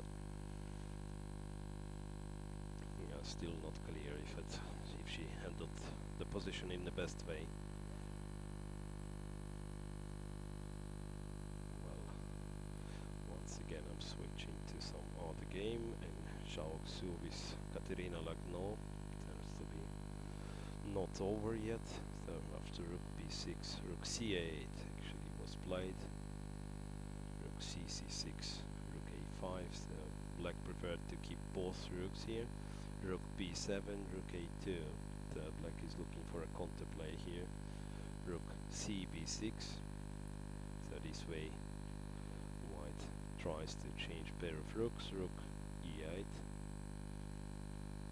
well, knight e5 is one of the options here, while rook b2 seems to be the safest and probably is going to be played. Rook b2, and well, okay, white couldn't win it straight ahead, but seems to still have very good chances being pawn up here. Once again back to Muminova with Stefanova here. Well, and it still goes rather tricky, so queen f5, queen d2, knight d3, check on e8, king f7. I'd say Stefanova is playing with fire here, letting all the white pieces to enter her own camp, but after queen e2, knight e5, it seems like rook is practically trapped, so bishop e5, and well, it looks like black even can consider to take the rook here. But fe5 seems to be just sound. Well, if I'm not mistaken, yeah, fe5, and don't see if, yeah, fe5 was actually played. So make them like c7, bishop b7, rook a8, bishop a8, and well, not a lot of hope left for white. well, bishop a6. Not a lot of hope left for black actually. c8 is going to be a next queen. Yeah, not that easy. So bishop e5, fe5. Yeah, c7 definitely looks like a move to play. And then I'm just not sure what to do for black. Yeah, there is rook a7, so maybe this one is the way to play.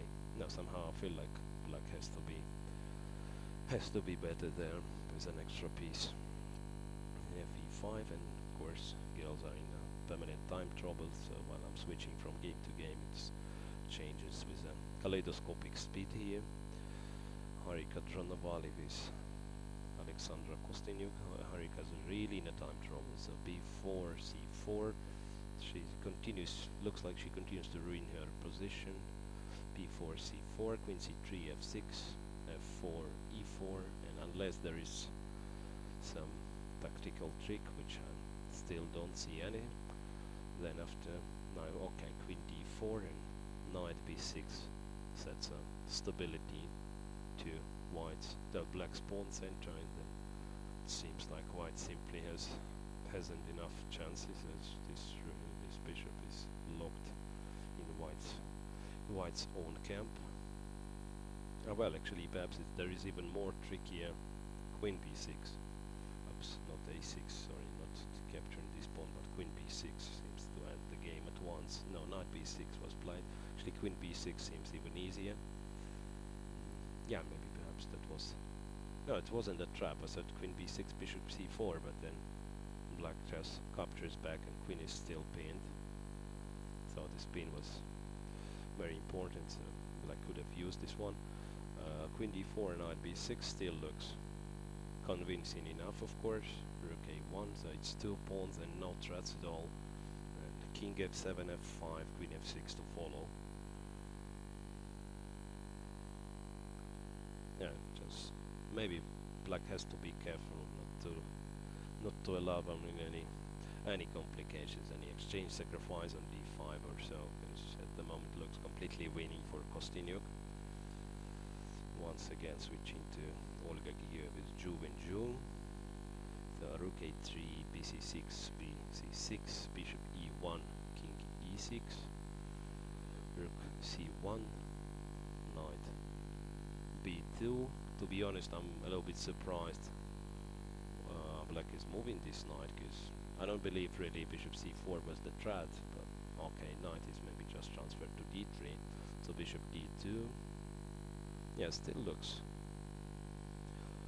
nice for black, but I'm not sure if it's enough once again. So knight d3, for instance, white just retreats the rook, puts the bishop on e3, and seems like everything is solid, this construction with bishop on e3. Yeah, it's hard to imagine if black can succeed really, because everything seems to be under control. Well, but still this game could be pretty longly played.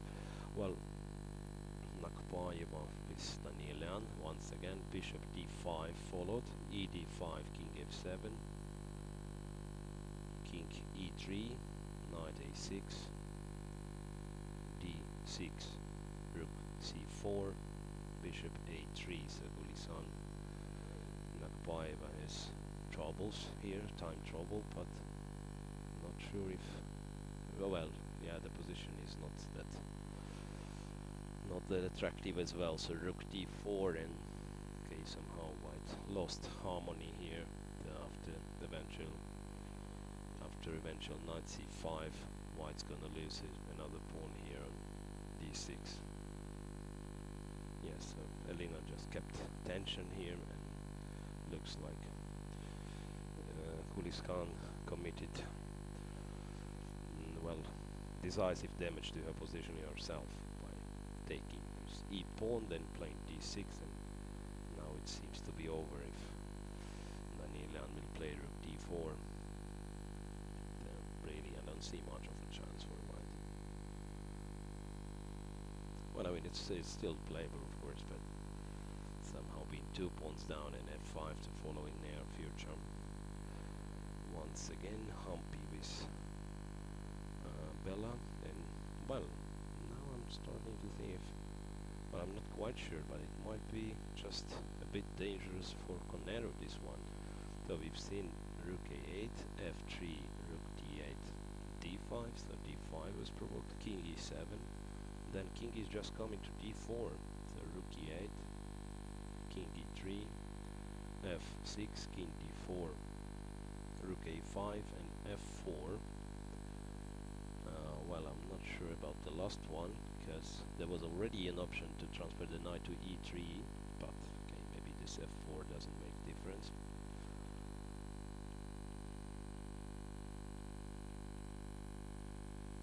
Yeah, I'd say actually Humpy is in a bit of a danger here. Yeah, Humpy is in a bit of a danger after f4. Well, I'm not sure if black is not losing her pawn on c4. So I'm pretty certain that, well, something went wrong for black, and it seems like Humpy misplayed her position completely. Although perhaps still there is a way for black to fight. Xiaoxu is like no. It's going to be a long game, I have to say. So rook, well, rook b2, rook a8. It was rook a8, rook c2, bishop d6, rook d7. Yeah, Katrina is playing on the seconds. Rook d7, rook a6, rook b2, bishop e8, knight e5, bishop g7. White just retreated her knight back, rook e6 followed, and after rook c2, black played rook e4. So White didn't manage to make a progress, and well, it's actually not that easy anymore, but still, I don't expect this game to finish before a time trouble stage, and so I mean before a 40s mode. It's already of 39. Yes, it's clear. It's clear we're gonna see maybe a long game, because it's all about an endgame technique of Xiaoxu. Again, moving back to Mominova with Stefanova. It's practically, I mean, time trouble stage is practically finished, and went very exciting at this time trouble stage. c7 was answered with d3, queen d1, d2. So black makes use of her own passed pawn, so bishop h6, bishop c6, rook a6, g4 was played, and black played queen f4. Yeah, well, I have to say it looks lost for black.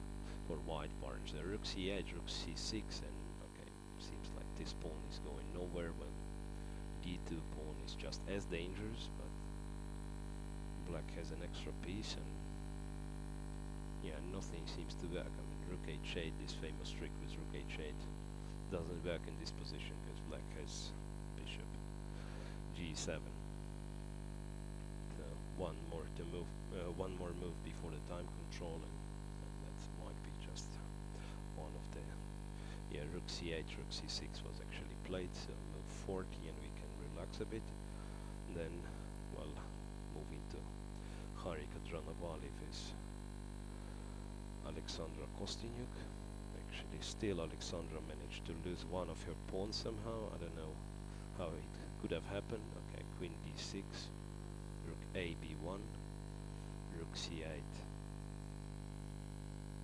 rook e3, rook c7, rook a3, and Alexandra for some reason decided she doesn't need this pawn. Okay, maybe it's still winning. Rook e3, change everything, d4, queen f3, and d3. Okay, it has to be winning, of course, but it's not clear why she had to play it in this way. Well, meanwhile, I have to say one of our games just finished, and Gulistan Nakpaeva lost to Endina Danielian, because in this position after bishop a3, knight c5 was played, and Gulistan just blundered the piece, because after rook g2, rook c3, yeah, black simply wins the bishop. So this game is over. Too bad for Gulison, as she deserved better result judging on positions they had during the tournament. Well, it's a bit tricky in all the rest of the games. I think we have a breakfast press conference then, and coming back after the press conference, and possibly a little break of 10 minutes.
Why you give this pawn?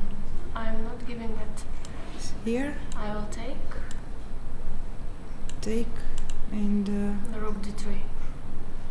what So if you have what to if play take here? rook d3. King e8.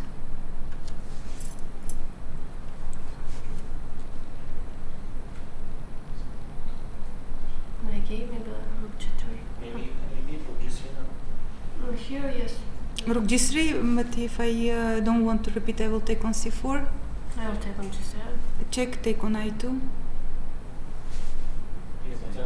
Then it's unclear. Yes, it's unclear with a lot of chances Seems dangerous, no? for white. For black, maybe. Take on G7. Where Because I take? can do- Instead of G3 now. Instead of rook d3, yes. Okay, Ah, yes. d7 This, or- then we missed it. rook, Yes. rook take g7. Okay, then I have yeah. to take with pawn on c5. No, you have to. Yeah, okay. everything. I take with pawn on c5. You have to play rook d3, yes, Yes. or rook a3 also possible. Okay, I can play d7 immediately. No, d7, rook d6 then. Sorry. Rook d3 is forced. Rook d3 is d3 forced, is yes. Yeah, then king e8. And king. Where? Rook g3. Yes, rook g3. Rook g3, yes. Take on d6. Take, check.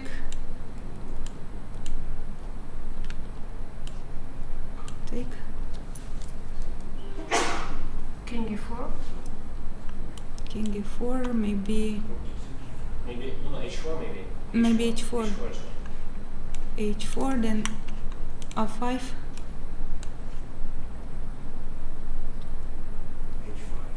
Rook h2.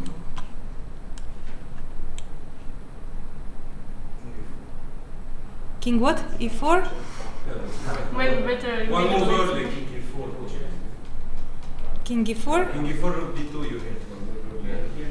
Yeah, maybe one earlier. No, but you had rook d2 then. Okay, I can play always king f8. Yes. Yes, I always have king f8. Black so- is the Draw, Yes, too many weak pawns, I think. So there are a lot of chances to escape for white. Yes, but then you're just blunder it. So I think king e3 was decisive blunder. Then, Decisive yeah, blunder. then I just it's just winning. With different kind of moves. Okay. Thank you So- for this interesting game. What did you do on your free day? I went with Bella and her coach to the Museum of Amir Timur. So we had some walk at the street and in Tashkent also. So nobody was with us, so followed. Yes, I think everybody's just already tired to do some activities. Yeah, so for It's you, quite the quite rest long was good. tournament, and it's okay. It's still tough, and sometimes not enough energy. Wish you good energy for the last two Yeah. rounds. Thank you. Thank you too.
And after bishop f3, king takes f3. Then of course it was already difficult because I wanted. I don't know. It's not all this is not fun, not correct. I could play something, maybe e5 just. Actually, after CD4 or 5, if I'm allowed to ask, after CD5, if you take the bishop with it, if the game is called H6, CD5, yes. And then you can take H8, bishop, take the knight. Take the knight, knight takes. Yeah, C1, I think. So, I mean, there wasn't any reputation or something, you just played the position. Yes, Maybe. No, I think there was knight a4, no? And I have some problems with my opponent's Immediately, like. Knight A4. Knight a4, yes. Yeah. That's why I So did. that's Bishop, move. knight on C6. Mhm. Yes. I'm not sure yet. You take? But I think this is clean better for white. I don't have weakness, and I like this position. I can play d4 or something like that. Easy.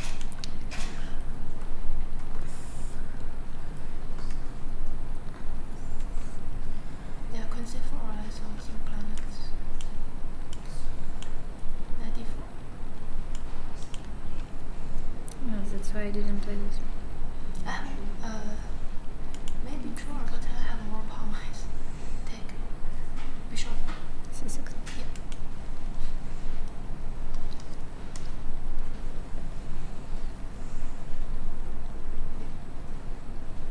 And some good drawish chances here also. Yes.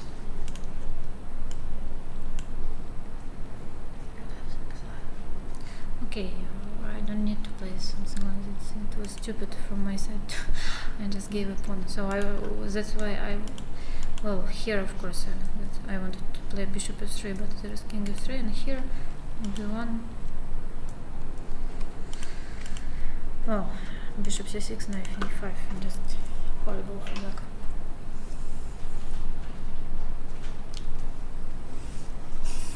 Okay, so the free day was good for you.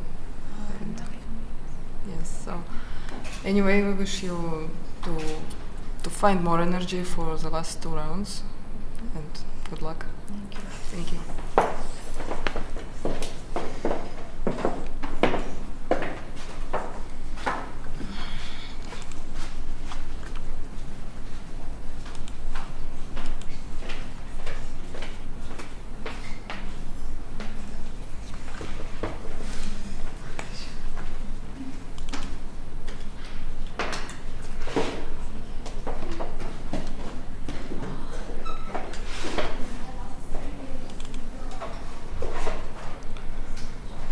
So it seems like today is quite unlucky day for the group of leaders. We don't know yet about Hampi, but Harika Dranovalia lost to Alexandra Kostyanyuk, and it seemed like around 15 move you were like almost winning.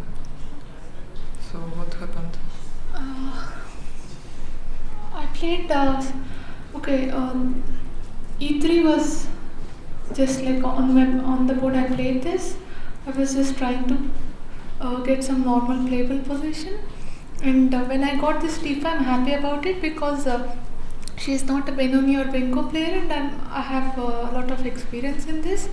And when she played it, it's kind of Benoni structure. Like if she takes B into C4, and this must be, I think, just completely better. I was thinking a lot like here, which whether to play E4 or NC3. Okay, E4. I thought maybe this wasn't needed as. Okay, this also must be better, but I thought okay, this wasn't needed. Because if bishop b7, maybe I'll just play knight c3 and it should be. Well, I thought that you were going to play e4 here because I wasn't going to take on e4. Okay, if bishop b7. Black takes on e4, d5, and takes on g5. Yes. No, rook d8 and rook c8 and rook d1 check and rook into c1. Yeah. Still you're like piece up in this position. Okay, then maybe it's not the least. Queen b3, I didn't think about it. Yeah. Even queen b3. Queen b3 was just okay. e4 and bishop b7, knight c3 must be just winning actually, because she doesn't have any moves. Only thing I did is mistake with the move order. Here. Even after this, it looks quite promising. Yeah, even this position I thought okay. After knight c3, bishop c3 is forced more or less. Queen c3, queen b7. I think e4 is quite. For sure, computer will give something for white. Yeah, like e4 must be winning here. Somehow at some point I lost control actually. I started giving up, which wasn't necessary. Here I don't know if queen d3 or queen e3, but I'm. Rook e4 even. I was thinking of rook e4, but bishop e4, then play bishop to h6. I couldn't find any forced variation here. Okay, I'm not sure. how this is. Okay, queen c5, I will just play d6 and knight d7, and black is surviving. Yeah, maybe. It still looks like. You mean to give away back this exchange? Yeah, I'll just give back the exchange and play knight d7, yeah, and this bishop e4 is strong. This is the reason I didn't like this move, and I think queen d3 is quite okay. Okay, I missed actually e6 in the end. Okay, here d6, maybe still. I'm not sure that I'm not losing by force after d6. Yeah, here it has already got black is surviving. I just didn't know how to evaluate it. Oh, I think queen b8 is the only move. bishop check. Yes, and so here 96 I'm not losing immediately because of rook g8. But you can retreat your bishop. Well, if you go here.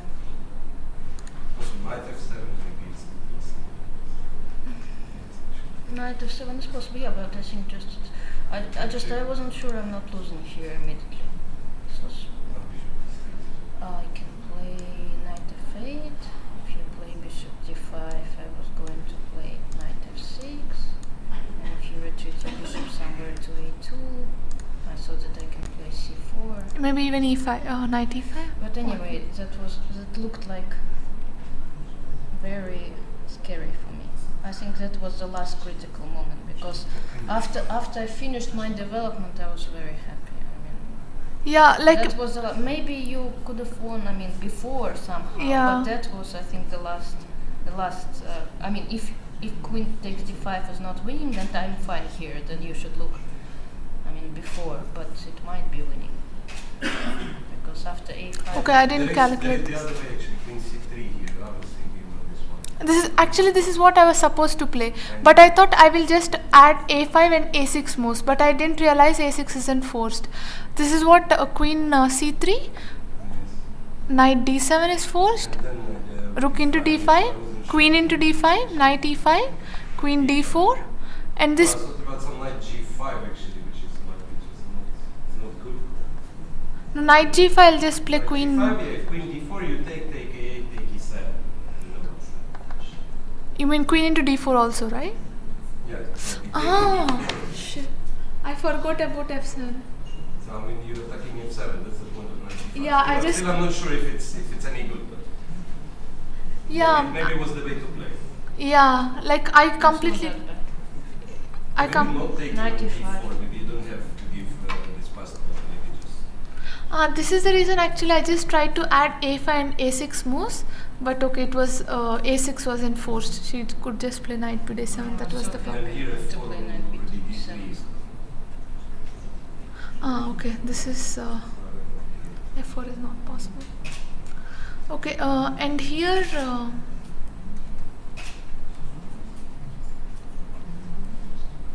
Okay, I think knight e5, queen d4, and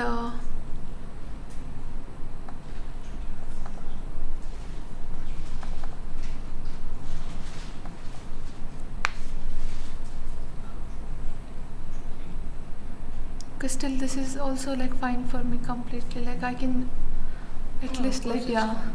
at least slightly better, and I'm just playing this position. Knight e5, maybe it's not that bad. Okay, I'll just take and If you take it, you play knight f3. okay. Maybe a5. Yeah, even then it's fine. If even if you play Knight f3. just king It's g2. threatening knight f5. But you're not threatening to take. First, not to allow like F5 or something. No, but you can't move the. So unclear. Yeah, this must be better for me. A6, B6. Because anyway, even if you defend, I can just have bishop f4 and bishop into d6. No, this should have been like played for sure. Even maybe I can, but okay, I don't like to take this because yeah, I could have taken directly. Yeah, but that was the last moment. Because Yeah. as soon as I No, a5 finish was. development, then it's fine. Even here, even after e6. No, I mean, a5 was I too could've stupid played actually. Queen c7 even, Queen c3, and knight b6. bishop g5. Bishop g5 is not possible. I mean, the way I played is also fine. Just don't have. Yeah, I missed e6 completely. I was thinking of e5, rook d5, knight d5, queen c4, and suddenly when I saw e6, I was like, no, this is not possible. No, it's not here. It was here where I tried to calculate. No, rook into d5. Rook d5, yes, and I take. Bishop into d7. But I just didn't know how to evaluate it. But I just thought that it's not really needed. So I'll just play. and you go away. So I mean, but I just thought it's why should I go? But that's probably here just better for me. Yeah, this must be already worse for me. But okay, at least I shouldn't have given b5 pawn. Like okay, some kind of resistance. Maybe bishop f1 and like.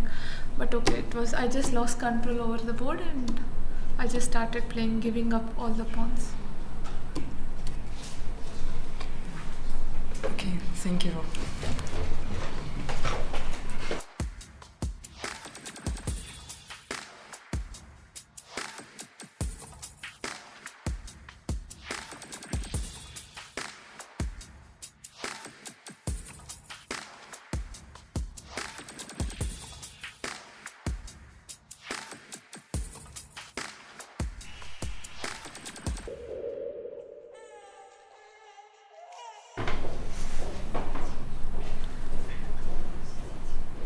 Наша следующая пресс-конференция с Нафисой Муминовой, которая проиграла Антонетте Стефановой. Но в какой-то момент мне казалось, что белые Да, где-то было. имели очень хорошую позицию, перспективную. Кажется, я в расчете ошиблась. Может быть, покажешь момент, в который где-то вот там, где Честно кони говоря, были. я не ожидала вот этот дебют, ты же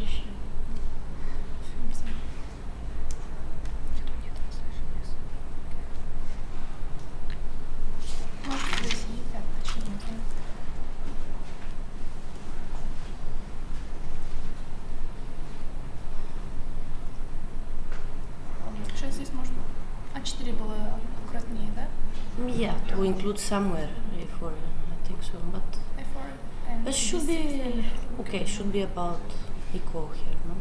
Yeah, something like But then it became interesting. Okay, after.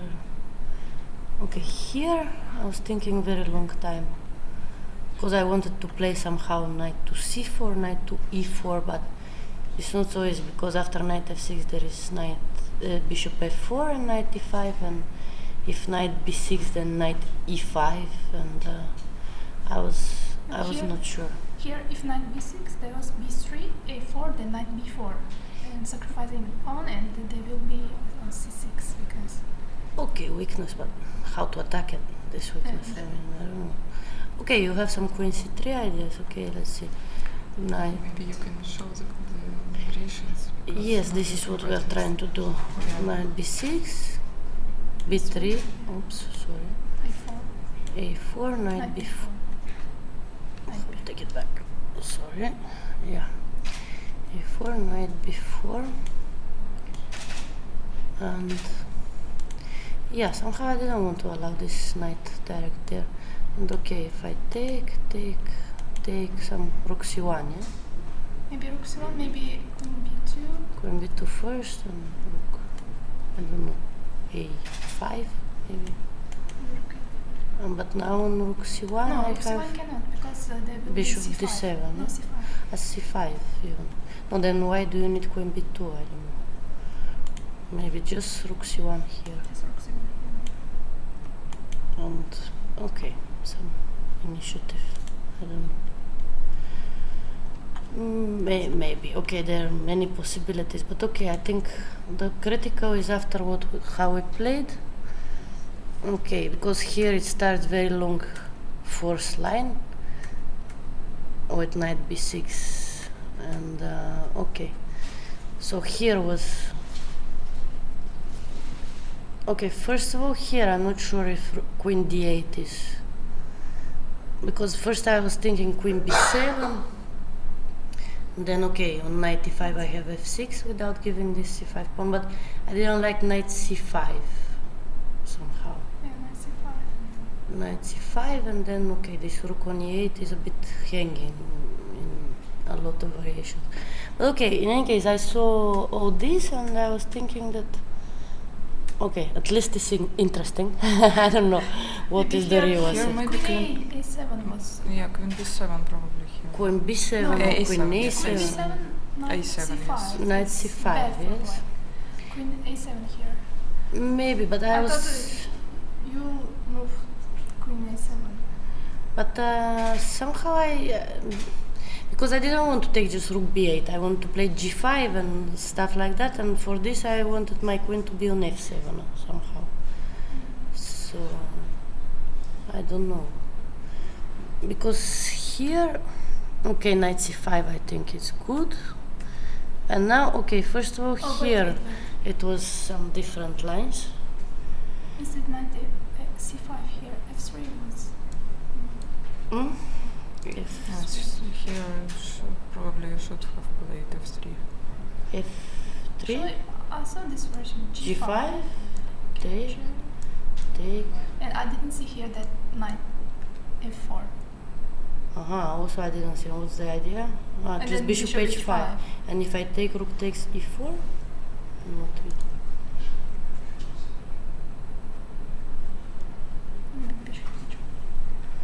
Bishop h5 anyway. Okay, queen c7. I don't know. Queen b, yeah, queen b7 or queen c7. Okay, so knight c6. And knight c6, maybe again queen c7. Bishop b5 you can take now,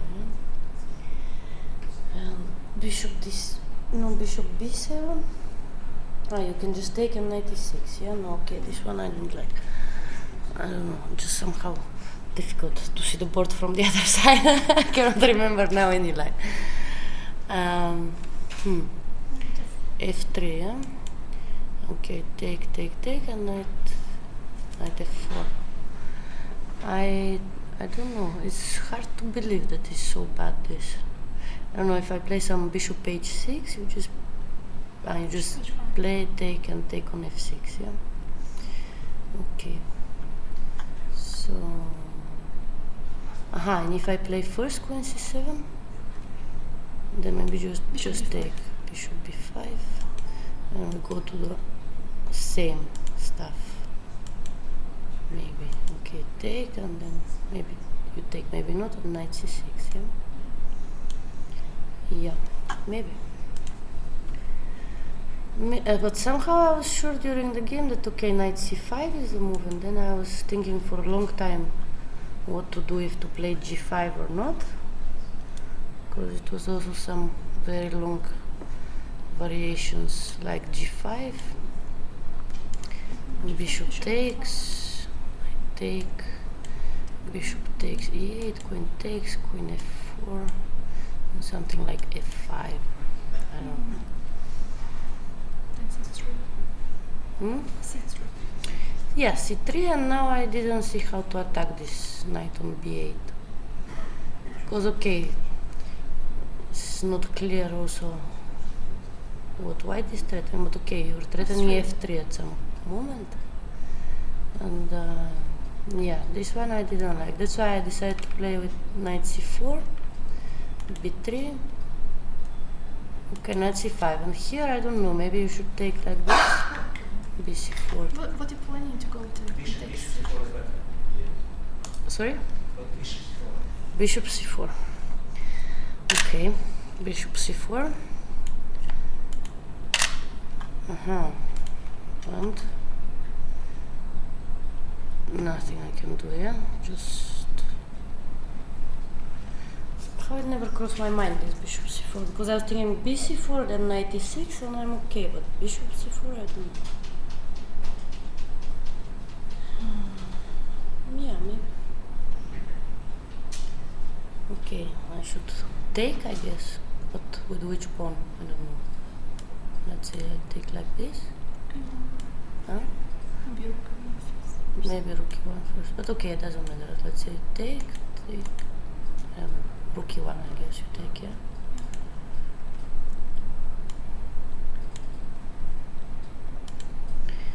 And then, yeah.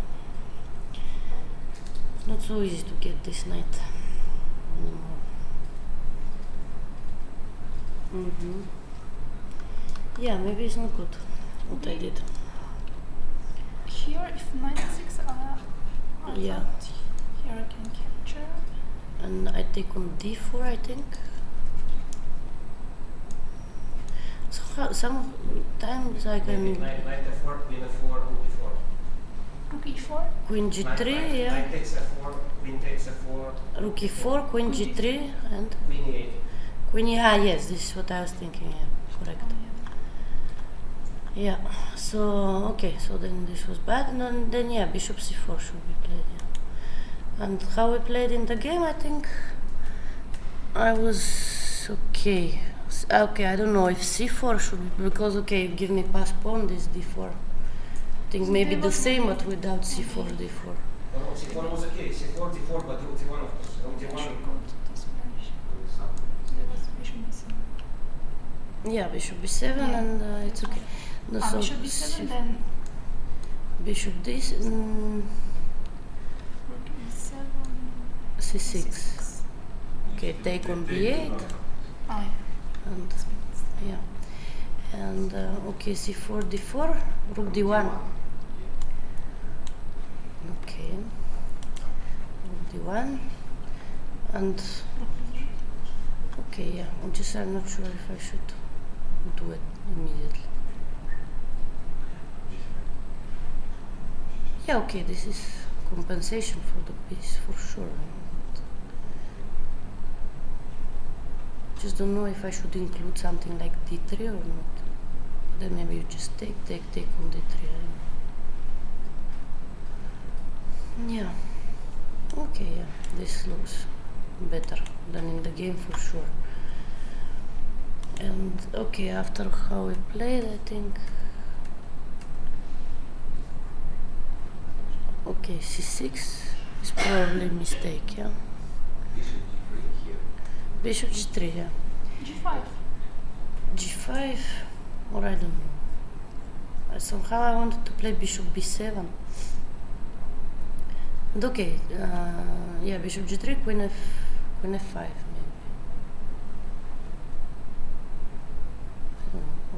G5. Also it looks possible. I don't know, it's complicated position. Okay, it's 3 pawns for the piece.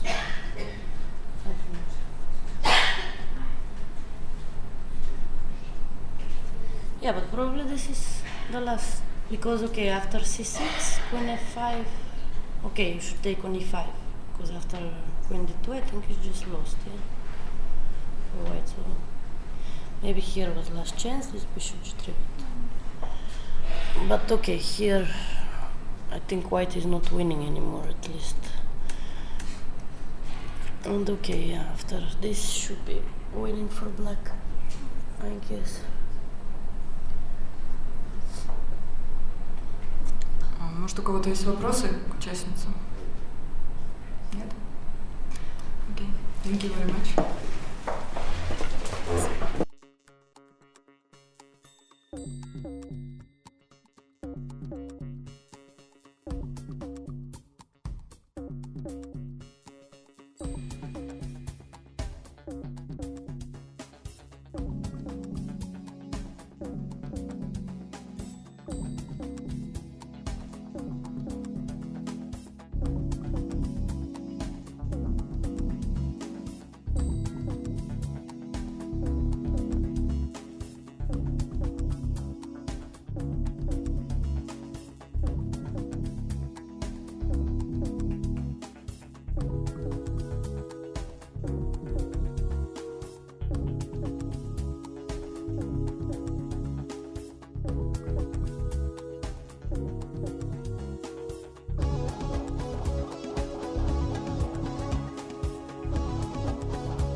На секундочку. Раз, два, три.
flaws, but luckily Yeah. for you, it did not change anything.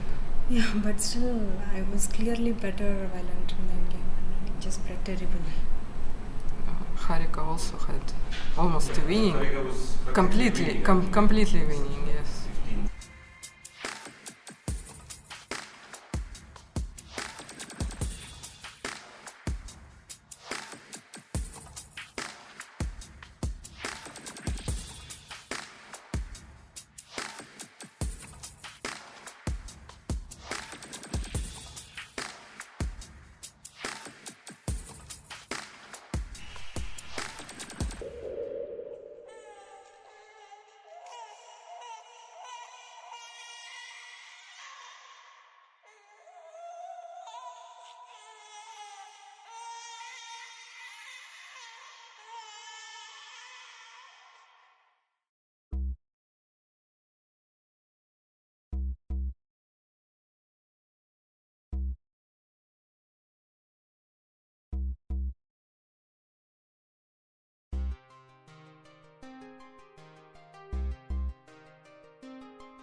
So we have another decisive game, and again the sole leader this time lost. Hampi Canero lost to Bella Khatinashvili. Bella, congratulations, but still this did not change pretty much anything in the leading group. Anyway, Hampi, please your comments. You had a good position. Okay, in the middle game I was having a very pleasant position. I think I was slightly better.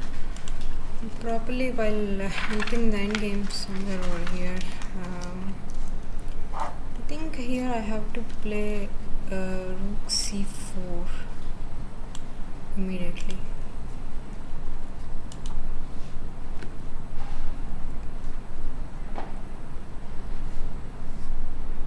Yeah, just planning to play knight b6 next move. Okay, this is slight improvement I think than the game what I played, but if I have taken this, but this bishop c4 is clearly a bad try. I should have taken this position, I should have played this position. Maybe it's equal, I don't know, I could not find anything over the board, so... Maybe it's just, if you go rook a1, rook 8, rook c8, but rook 8, king f1. Let's say rook c. Knight f4. So then knight c3. Yeah. I thought this position is draw, so I wanted to press for a win and I played this stupid bishop c4. I think this was a terrible mistake, but still I think I should not lose this position, but I played a lot of mistakes in the time trouble and I helped the white to improve. Probably the last chance might be not to take on it looks even easier. I mean, if white doesn't play a4 but just bring the knight to a3. Yeah, it's already bad. I should haven't entered this structure. Yeah, this is the wrong plan.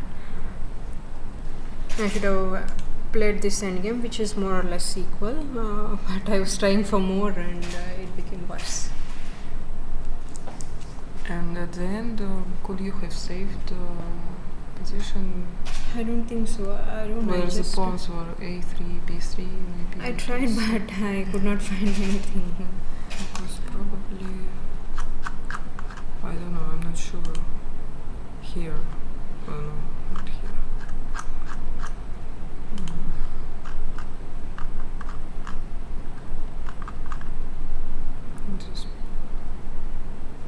Evgeny, was there here anything? No, I don't know. What's that? Okay, one. Because okay, king d7 losing maybe immediately. Even the computer says like king d7 is right, but anyway, it's not such a pleasure. It's all doors. because maybe here when pawn should not take just e6, but I don't know.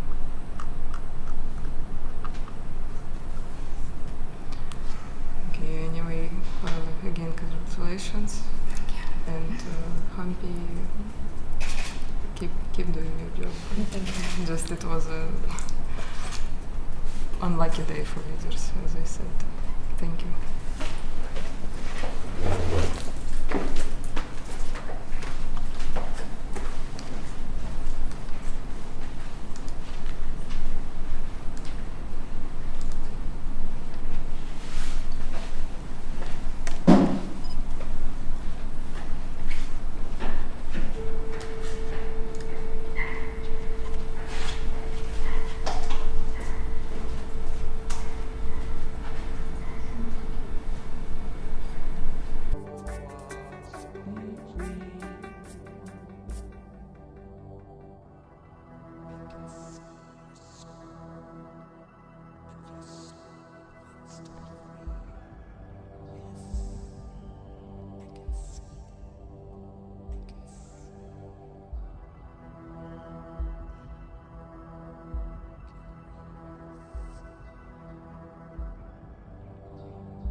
So the first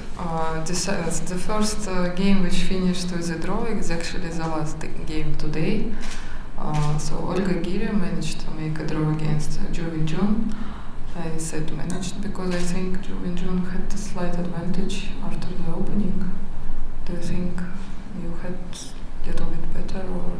Yes, I think here before maybe not so accurate. Before, so. Yes, because after that this C4 has weakness, and how to make improve here? Maybe B3 is slow or something like Rook FD1.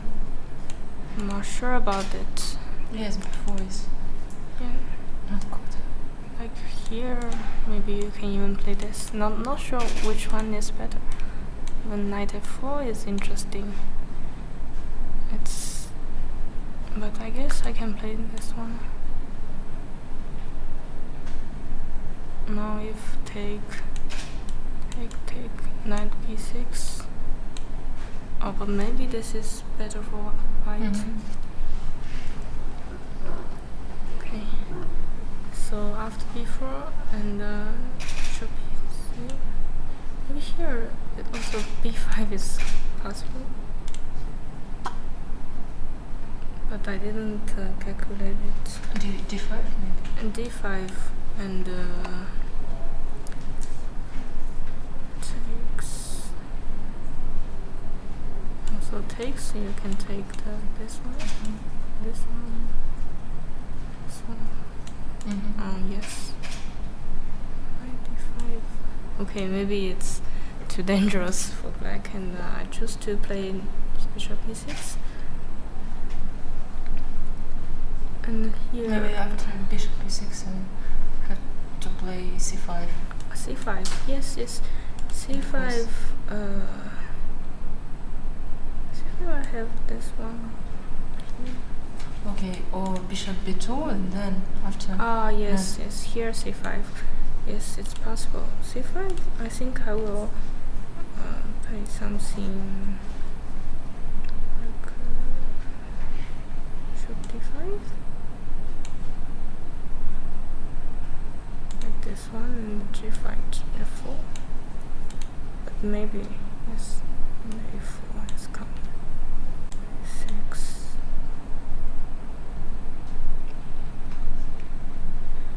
Okay, C1. This one, or can I play maybe takes on D6 and then B5 now? No, sorry. No, is too dangerous. Sorry, yes. Okay, maybe C5 is also good. Looks one was terrible. And after here, I think it's positive for black, and it's easy for you to play. I thought that you will play D5 and then bishop F7 and here. then bishop H5. Here or after H6 then. Okay. Here to play D5. D5, yes, and bishop F7, bishop H5. I consider B5.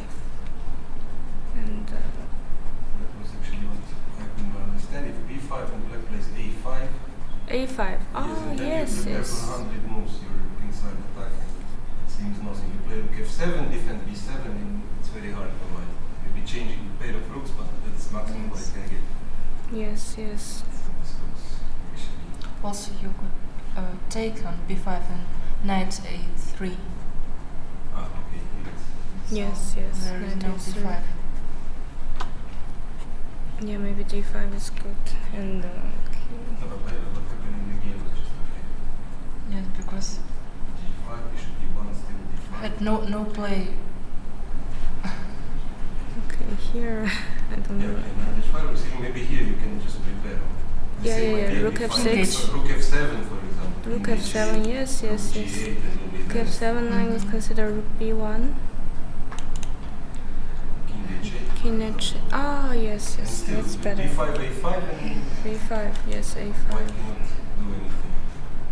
You can improvise.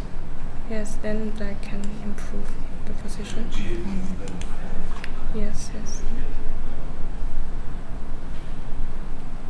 Oh, was too fast. Yeah. Yeah.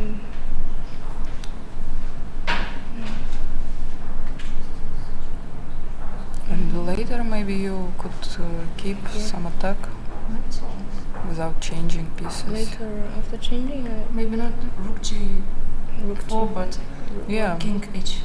in h8, I would consider bishop f1, I thought about h5, h4. h5, and queen. Queen c3.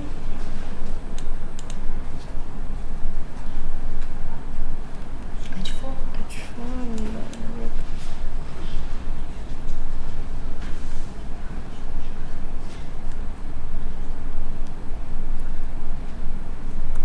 Yes.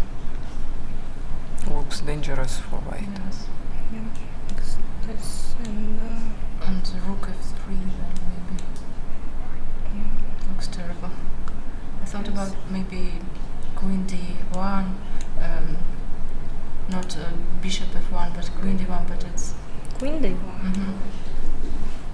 FIDE bishop d2, but rook f8.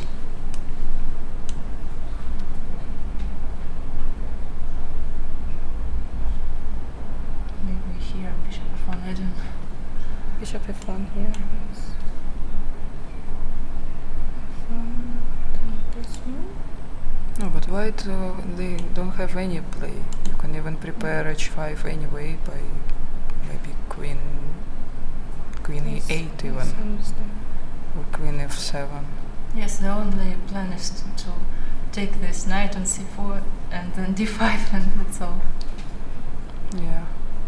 If black will have one more tempo, then probably it will be very dangerous for yes. white. Yes, can you check? Yes.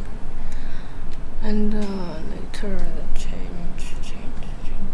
I think it's an equal position, and here somehow if you don't improve d5, I'm not sure. Yes, I what thought what to am I next to take do? this knight, but then I thought that Knight maybe five. it's danger. Take this After knight. bishop f3 and then king Yes, goes but to you can. d5, h5, h4. Yes, maybe. Okay, then you choose this one. This.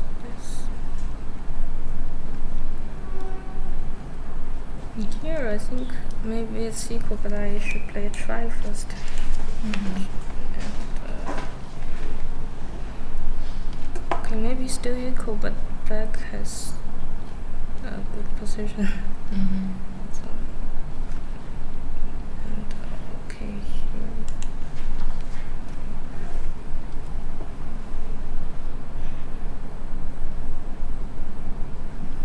So I thought that it. not rook d4, king d7. No, rook d4 and This one. calculate after rook h6, bishop f5. I Yes, thought about but bishop h3. now bishop h3. Yes, because I have this one. and bishop G4. Bishop G4. Rook C4. Bishop H5. This is better for yes. black. Okay, but what to play? Maybe here Rook H5. King. This take. Rook C4. And G4. I don't like my position because I think after this one it's nothing. Okay, but then not King F6 but King E6. Oh yes, King E6 and here with this move. Bishop H3. Yes. Bishop H3. Okay. Yes, and here is equal position, and after here maybe it's a draw. Yeah, the white defended good and Looks like draw. yeah. Actually, Olga, we have one question from the fan of yours. His name is Alfredo Pereira. He asked, what is your favorite Russian composer? I don't know.